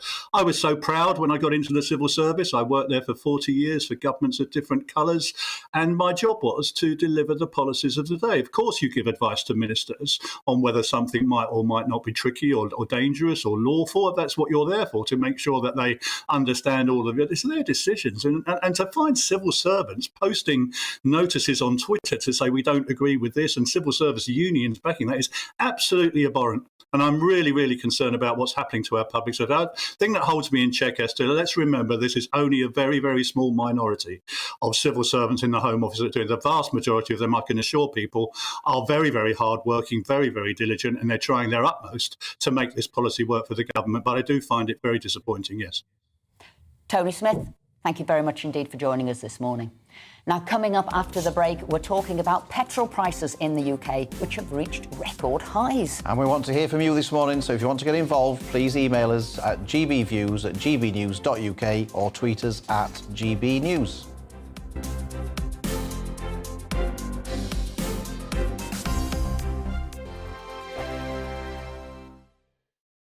We are GB News. We're right across this great nation. On TV. On radio, on digital. Absolutely everywhere. We don't talk down to you. We embrace all voices. With honest and civilised conversation. We're not part of the establishment. We're one of you. And we're only getting started. Join us on GB News, The People's Channel. Britain's news channel. Every morning from 6 o'clock, we'll wake you up with GB News Breakfast with all the stories you didn't know from the night before. So whether it's serious news, entertainment, or your own views from all over our great nation, we're here to kick off your day with a smile. The national media should be reflecting and reporting what's happening here. You will notice the northwestern accents. Whether you're with us on TV, radio, or online, every morning, it's breakfast from 6 a.m. Hope you can join us. Join us for Ministry of Offence, the comedy panel show that's just like the news, in that the left fights the right and it doesn't really seem to matter who wins. We cover the big stories. It was in fact a troop of baboons and not angry vegans. I like that. And the really important stories. Fat naked cow gets stuck in swimming pool. It's a headline in a lot of local newspapers. Yeah. We're on the same team, Nick. Yeah, but I'm just helping you. Join us for Ministry of Offence, Saturday nights, 8 o'clock on GB News. I'm Dan Wootton. Join me Monday to Thursday from 9 to 11 for the feistiest and most fun news debate on TV, where free speech reigns. I'll bring you a sharp take on the day's biggest stories, bombshell newsmaker interviews, and A-list guests. And I guarantee you, no spin, no bias, no censorship, and no reason to go to bed. That's Dan Wootton tonight, Monday to Thursdays from 9 on GB News.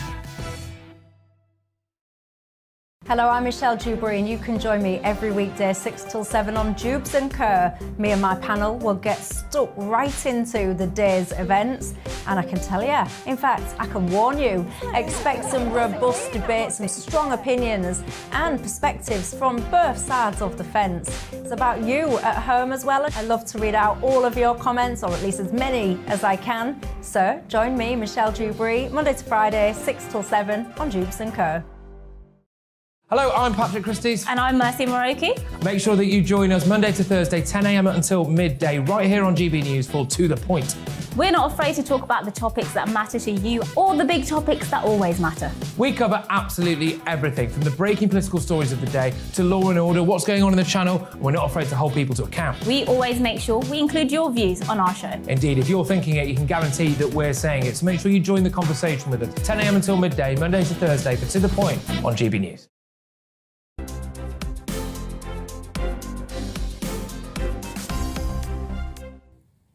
Motoring groups, the RAC and the AA have urged Chancellor Rishi Sunak to cut VAT on fuel or to reduce fuel duty further. It comes after the cost of filling an average family car with petrol hit £100 for the first time. According to the RAC, the average pump price of a litre of unleaded petrol is now 182 pence, and for diesel it is 188 pence. What would you like to say? We're now joined in the studio by the founder of Fair Fuel UK, Howard Cox. Howard, why is the price so high? Is it all sort of Russia and Ukraine and end of lockdowns, or is somebody somewhere profiteering? It's an easy excuse. There's no doubt about it. Speculators, because oil is a commodity. But we only get 20% of our oil from Russia, and only 8% from Russia, and 20% of diesel from Russia. There's lots of other places we can get it for, but the volatility in the marketplace is being exploited. The big thing is further up the fuel supply chain. There's no doubt about it. Don't blame retailers for forecourt. They're on very wafer-thin margins and tight contracts with their suppliers in the fuel supply chain. It's further up, and I'm working very hard to find out where this is happening, and I'm working very closely with Robert Halford MP, as you know, who's been Mr Fairfield UK in Parliament for 12 years now. And I think, Philip, you were in there at the beginning as well supporting the campaign. Fundamentally, it's crippling the economy and crippling people's lives at the moment. And the government must do something about it, and they've got to do something about it now. Now, what should they do? Because, of course, Rishi Sunak cut fuel duty by 5 pence, which, was an unprecedented amount for a government to do, but it didn't even touch the sides, did it? So what can the government do about this? Well, we've got 3 asks, and the 3 asks are: 1, cut fuel duty by 20 pence. Per litre at least, and I've got a lot of support, a lot of backbench support, and loads of support across the nation for that. So that's one thing you can do, and you can do that at the stroke of a pen. Germany have cut their fuel duty by 25p. That's what they've done to actually try and sort this crisis out. The second thing we want to do is introduce a pump price regulatory body, which we've been calling for 4 or 5 years now, called Pump Watch.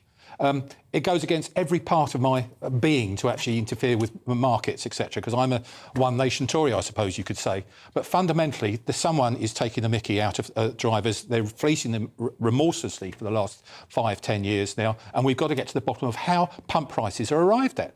When oil goes up, what happens to pump prices a week later? No one understands it. They certainly don't come down as fast as you know. They go up like a rocket and come down the feather. I'm sorry to use that to get cliche, but that is very apt. And the third thing is we need a Competition and Markets Authority inquiry, which we had in 2013, which is supported by your party, etc. But it was a whitewash. They didn't ask the right questions, and they didn't ask the right people in the fuel supply chain. So we're calling to find out where is this profiteering going on. We want the whole fuel supply chain to make a decent profit, but I'm afraid somewhere along the line someone's making a lot of money out of this crisis. And why do the prices vary so much in different parts of the country? Is there a logical explanation for that, or again is this people seeing that there's not much competition in that area and fleecing the motorists? Yeah, you'll find that most rural areas are more expensive than urban areas. You're right, and where there's more competition. But that's the point. It's sometimes the BP and Shell, they're usually high, and it used to be the supermarkets used to be lower. They used to jump in and cut pump prices by 3 or 4p. But they've been taken over by venture capital groups and other big corporations now, and I'm afraid you don't get that benefit now. And unfortunately, supermarkets don't see petrol as a lost leader now to get footfall into buying food. So in answer to your question, Pump Watch would find that all out for us all, and that's what we need. And with these ever-escalating prices, Howard, people are saying now that the shops on the high street are probably losing £23 million a day, because obviously, you're prioritising your petrol, and also domestic holidays, domestic events. People aren't travelling to them. So it is, imperative we get it right, because of the impact it's taking out from every other bit of the economy. All the money it's taken from the economy. Esther, you got it spot on. But it's even worse, even more emotively worse. There are people who can't afford to have chemotherapy. They can't go to their hospital or doctors because they can't afford to fill up their cars. There are people not seeing their families.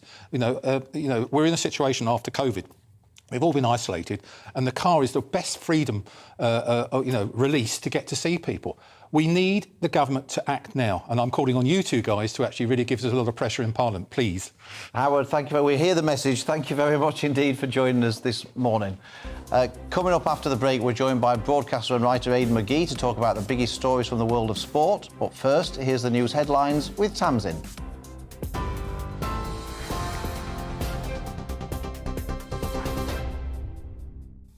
Philip, thank you. It's 11:33. Here's the latest from the GB newsroom. Prince Charles has reportedly described the government's policy of sending asylum seekers to Rwanda as appalling. He's said to have made the comment during a private conversation, according to The Times. Clarence House insists he is politically neutral. It's after the High Court ruled the first deportation flight to the African nation can go ahead on Tuesday. Campaign groups are expected to appeal, with the case set to be heard on Monday. A man's been arrested on suspicion of murder after a teenager was stabbed at his home in Manchester. The 15-year-old boy's mother, who was also seriously injured, is now in a stable condition in hospital. Police believe the 44-year-old suspect is known to the victims. 3 people have been charged with the murder of Mohammed Shah Subani, whose body was found in a woodland in Beaconsfield. The 27-year-old was reported missing in May 2019 when he failed to return to his West London home. His remains were discovered 7 months later.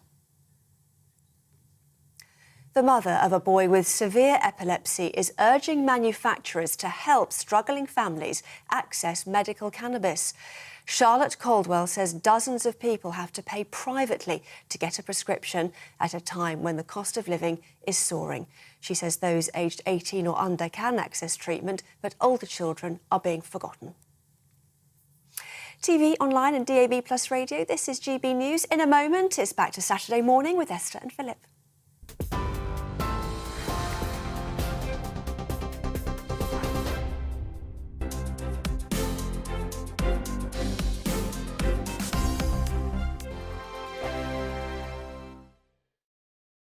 We are GB News. We're right across this great nation. On TV, on radio, on digital. Absolutely everywhere. We don't talk down to you. We embrace all voices. With honest and civilised conversation. We're not part of the establishment. We're one of you. And we're only getting started. Join us on GB News, The People's Channel. Britain's news channel. Every morning from 6 o'clock, we'll wake you up with GB News Breakfast with all the stories you didn't know from the night before. So whether it's serious news, entertainment, or your own views from all over our great nation, we're here to kick off your day with a smile. The national media should be reflecting and reporting what's happening here. You will notice the northwestern accents. Whether you're with us on TV, radio, or online, every morning, it's breakfast from 6 a.m. Hope you can join us. Join us for Ministry of Offence, the comedy panel show that's just like the news, in that the left fights the right and it doesn't really seem to matter who wins. We cover the big stories. It was in fact a troop of baboons and not angry vegans. I like that. And the really important stories. Fat naked cow gets stuck in swimming pool. It's a headline in a lot of local newspapers. Yeah. We're on the same team, Nick. Yeah, but I'm just helping you. Join us for Ministry of Offence, Saturday nights, 8 o'clock on GB News. I'm Dan Wootton. Join me Monday to Thursday from 9 to 11 for the feistiest and most fun news debate on TV, where free speech reigns. I'll bring you a sharp take on the day's biggest stories, bombshell newsmaker interviews, and A-list guests.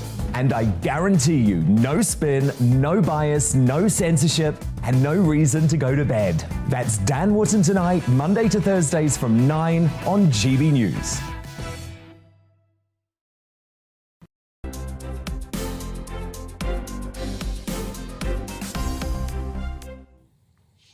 Time now for a look at the biggest sporting events taking place this weekend. We're pleased to say we're joined in the studio by sports broadcaster Aidan McGee. Aidan, what's going on? Few things actually. Phil, an interesting weekend considering we're now kind of 3 weeks away from the end of the Premier League. We've had the Champions League 2 weeks ago, of course, but golf has been dominating the agenda this week. Now, we've seen the Live Series. It's Saudi-backed. So that doesn't necessarily mean that it's all happening in Saudi, but they've created this 14-event series, and it's enticing the top players out of the European Tour and the PGA Tour into a very lucrative Saudi-run scheme, if you like. And I say scheme because it's literally started this week. We don't know how it's going to work. We don't know how it's going to even unfold. It's caused a great deal of controversy at the moment. Most of the players who've been enticed over on this big money hitherto have been, in the last 3 or 4 weeks, been players who are kind of over the hill a little bit. You know, they've been great players. They've been excellent Ryder Cup players. They've won majors. Phil Mickelson, for example, has won 6. Golf legends. They're over the hill. They're still legends. Still legends. You know, one of the most annoying things in football is when you hear someone described as a former legend. You're either a legend or you're not. It's actually think, well, you can be a former legend technically, I guess. But anyway, it's over. I digress. Exactly. So. There was a turning point on Thursday. Not only did the PGA say that you have to be suspended, you're going to be suspended now, not invited back in if you go join this Saudi-backed tour, but in addition, you can still play the majors, and that's fine. But Bryson DeChambeau joined this week, 28 years old, US Open champion in 2020. He's in the peak of his career, Phil, and for him to go over, I think that might well tip the edge, and that might well see a stampede of the McIlroys. McIlroy said he won't do it, but then sooner or later, money makes the world go round, and the sums will not add up. He'll see himself winning $2.7 million for winning a major, but you can win quite a low rankings tournament in the Live Series and win $4 million. So it's an incredible difference. And what about the sponsors? All that presumably, will the sponsors start pulling out of the PGA if all the big names are moving out? Why would you? I don't think sponsors are a big consideration in this. I always remember when I was in Manchester when Manchester City got taken over, and almost immediately by the Abu Dhabi Group, the sponsors and the advertising disappeared around their website because it's not important. No. And when it's backed by £1.6 billion as the Live Series is, and it's the same, it's your friends and mine, it's a Saudi public investment fund, same group who bought Newcastle United before Christmas. This is sport washing,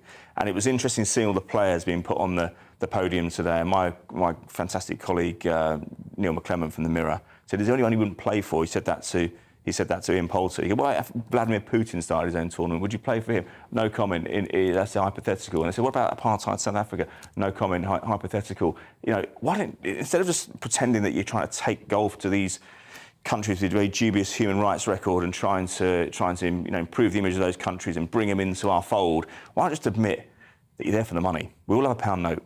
We don't work for nothing.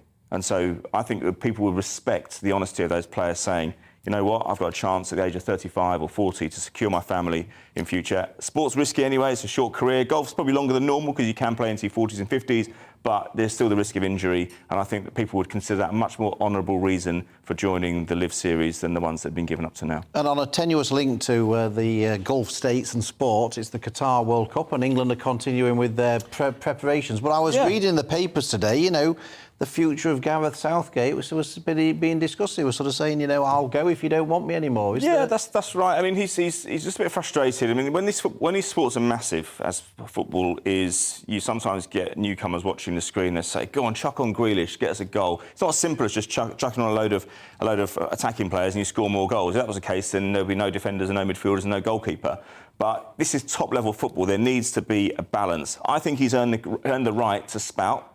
Can't do it too often because in the case of the media, it goes in one ear and out the other, and they soon get fed up with you. But he scheduled a briefing this week for 10 minutes with the newspapers, and it went on for 35. So he was addressing every point. He was always polite, but he was a little bit prickly as well. But he said, this is top-level football. There has to be a balance, and you'll see that tonight against Italy. On to a different story, and probably the first conversation we ever had, and that was Emma Raducanu, who was the golden girl of tennis. It's not been a good year for her. What's happened? It hasn't been a great year for her, I have to say. She's been beset by injuries. I think the decision about her coach, that's not really fair on her. The coach decided he couldn't commit the number of hours that she needed. As her career is getting, you know, more and more demands placed on her, and it's different to what she's known in the last few years. He decided he wanted to spend more time with his family because it means travelling around the entire world. He didn't have to do that when she was a junior. So it's not fair to say that, oh, she's done Andy Murray, like what he done early in his career and he sacked his career, or when Simply Red, when Mick Hucknall sacked the rest of the band and just went solo. It's not like that, but it's also the fact that sometimes you get top players winning a maiden tournament very young, and then they have that period of growth and development. Other players who are sort of looking over their shoulders raise their game a little bit. It becomes more difficult. We saw Pete Sampras win the US Open in 1990. Didn't win Wimbledon until 93. We want to see Emma back there on top. We will. Thank you very much indeed and for joining us. I've just got to say, the big thing, of course, next week, Royal Ascot. That's the big sporting event. I've got some terrific guests for you in the week. And I've just got to say, the Queen has got a really big runner next week at Royal Ascot. Reach for the Moon in the Hampton Court Stakes. Wouldn't it be great if in this Jubilee year she could win a big race at Royal Ascot? So keep an eye out. Absolutely. I know you'll be keeping an eye out. I'll be keeping an eye out, but keep an eye out for Reach for the Moon in the Hampton Court Stakes. Let's cheer on that for... I went on a date with a horse once. Bit of a nag. dear. His jokes get worse and worse and worse. He's not employed for his jokes. No, that certainly not, no. The committee in the US Congress set up to investigate the riots on Capitol Hill in January 2021 has had its first televised hearing this week, the magnitude of which has been compared to Watergate. The chair of the committee, Democrat Benny Thompson, said Donald Trump himself was at the centre of the conspiracy, and the former president's daughter, Ivanka, delivered a testimony appearing to distance herself from her father's claims that the 2020 election was stolen. So, can Donald Trump really be held responsible for the attack, or is this a show of partisan opportunism? Well, joining us now to discuss this is American journalist and author Alan Friedman. So, can he be blamed, or is it just chaos?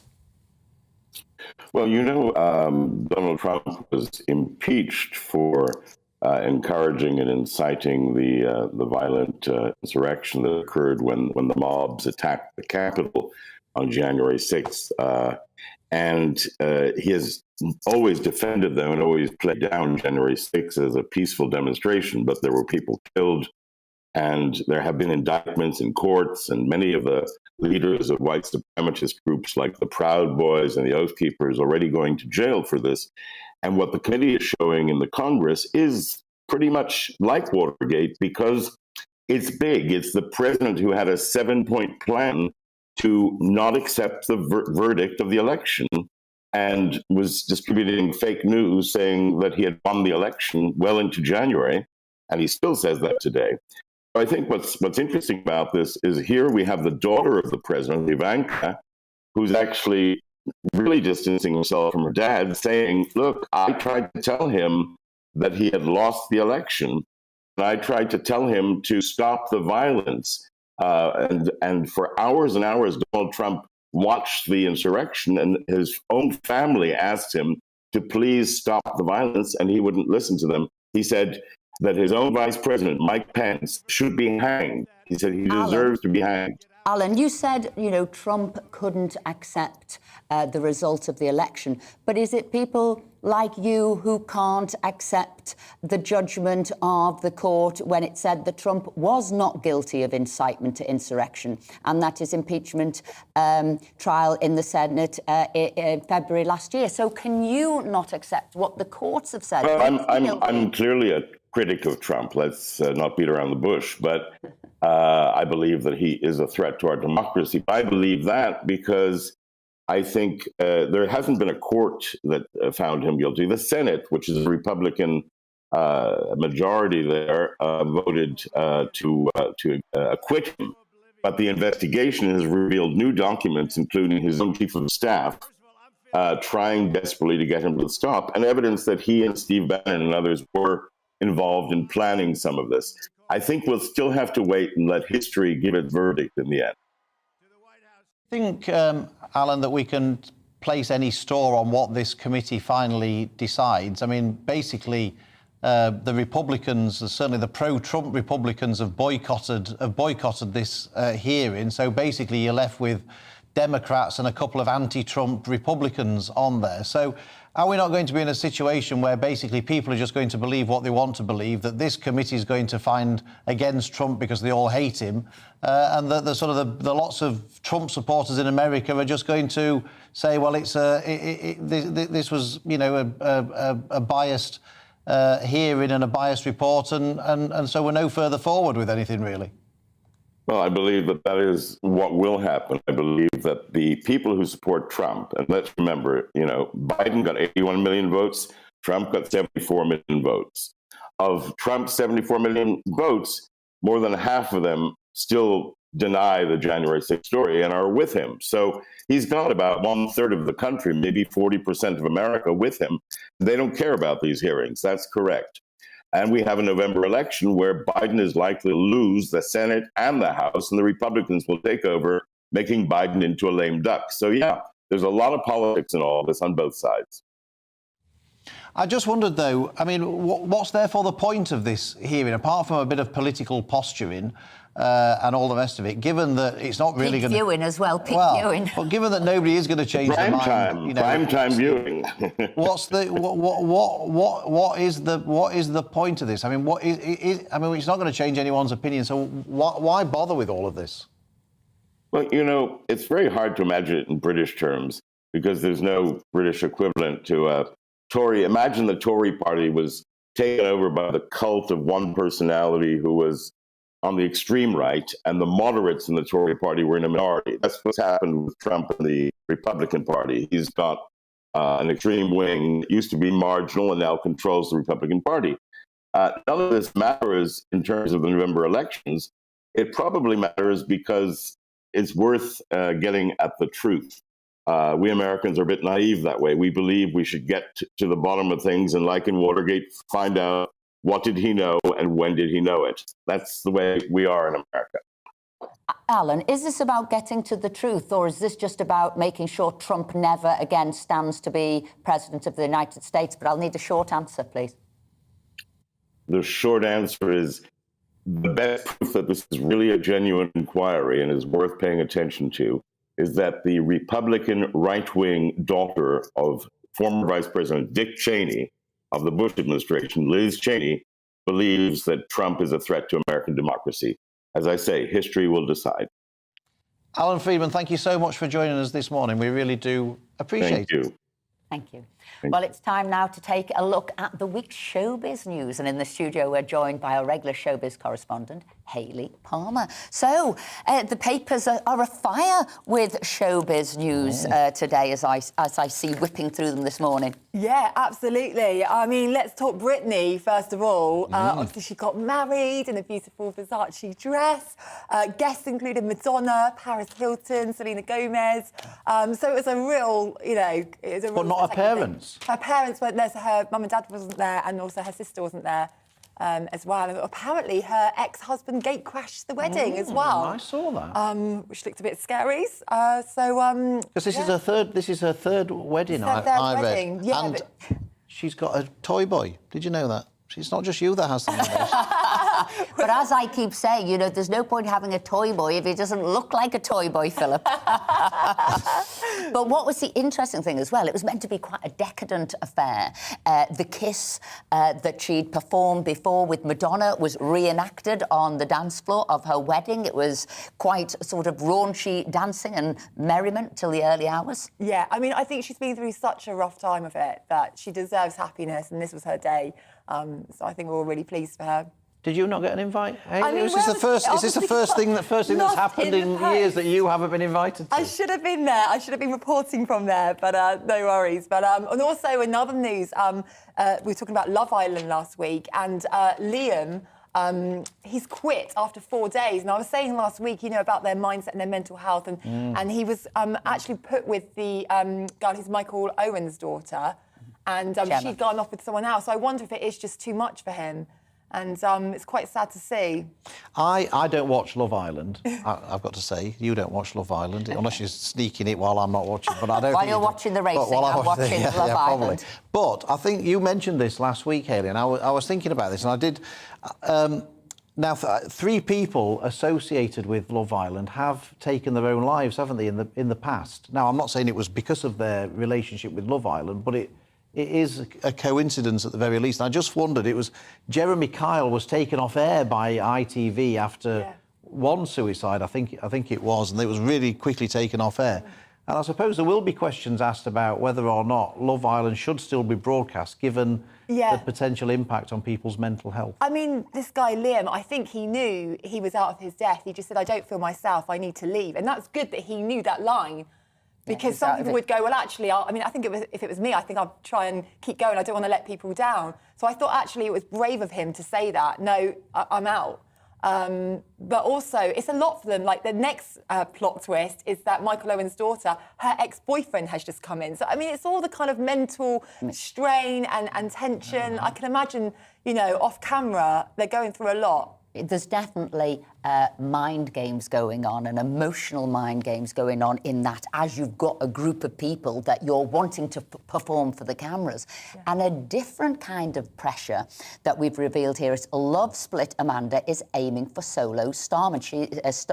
She's known as a sexy shepherdess.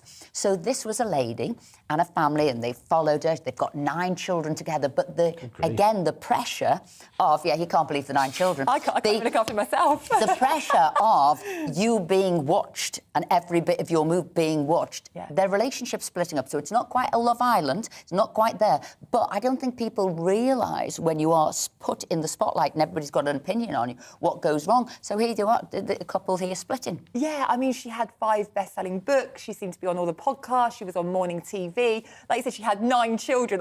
I mean... How did you have the time? I don't Running know. the farm, got all these children, now writing books and got successful TV shows. Yeah, so, you know, it's sad to see. I hear that they were living apart for quite a while, but they put the statement on Twitter.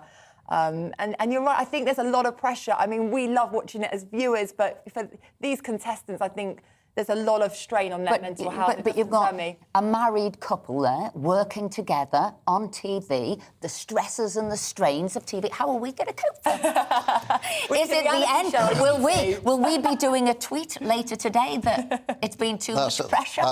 Well, I don't know if you, but it says there in the paper that Amanda had grown close to a cameraman on set. Oh. Well, ours are remote and all computer-driven, Yeah, so I can't have a that's relationship with my cameraman. There is... Now, that's what we did wrong. We need to be in another... You need a cameraman. That's what I need. That's what I need. Exactly. None of these digital stuff, this highly remote stuff.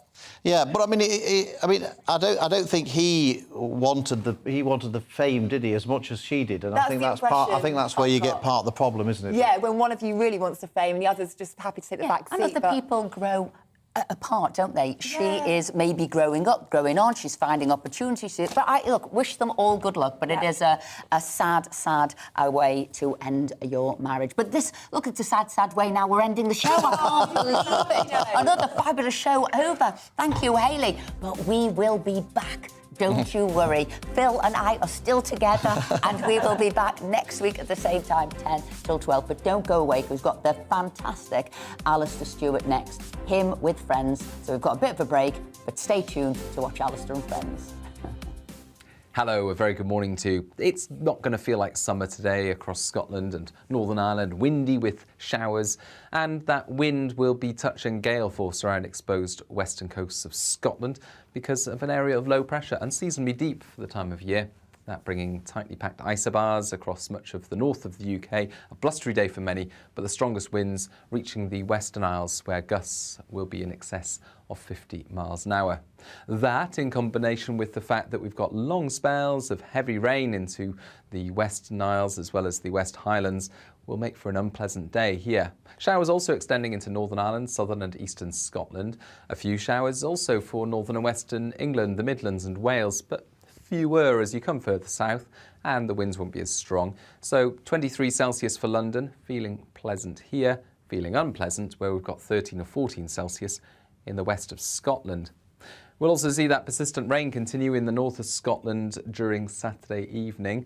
Overnight tonight, the rain pushes north, the low moves north and begins to fill, and so the winds will gradually start to come down. Still a breezy old night, but where we get clear spells in the south, with the winds easing here, perhaps single figures on the thermometer first thing tomorrow. A bright start then for much of England and Wales. You wouldn't rule out the odd shower for western parts of England, the north of England and Wales during tomorrow, but it's actually plenty of fine and bright weather, and with lighter winds, a more pleasant day on the whole. Scotland and Northern Ireland also fewer spells of persistent rain, but quite a few showers continuing, and on the cool side, 14 to 16 Celsius in Scotland and Northern Ireland. I think high teens, perhaps low 20s for England and Wales, and with lighter winds here and some sunny spells, feeling fairly pleasant. Monday looks generally fine across the UK, with lighter winds and fewer showers.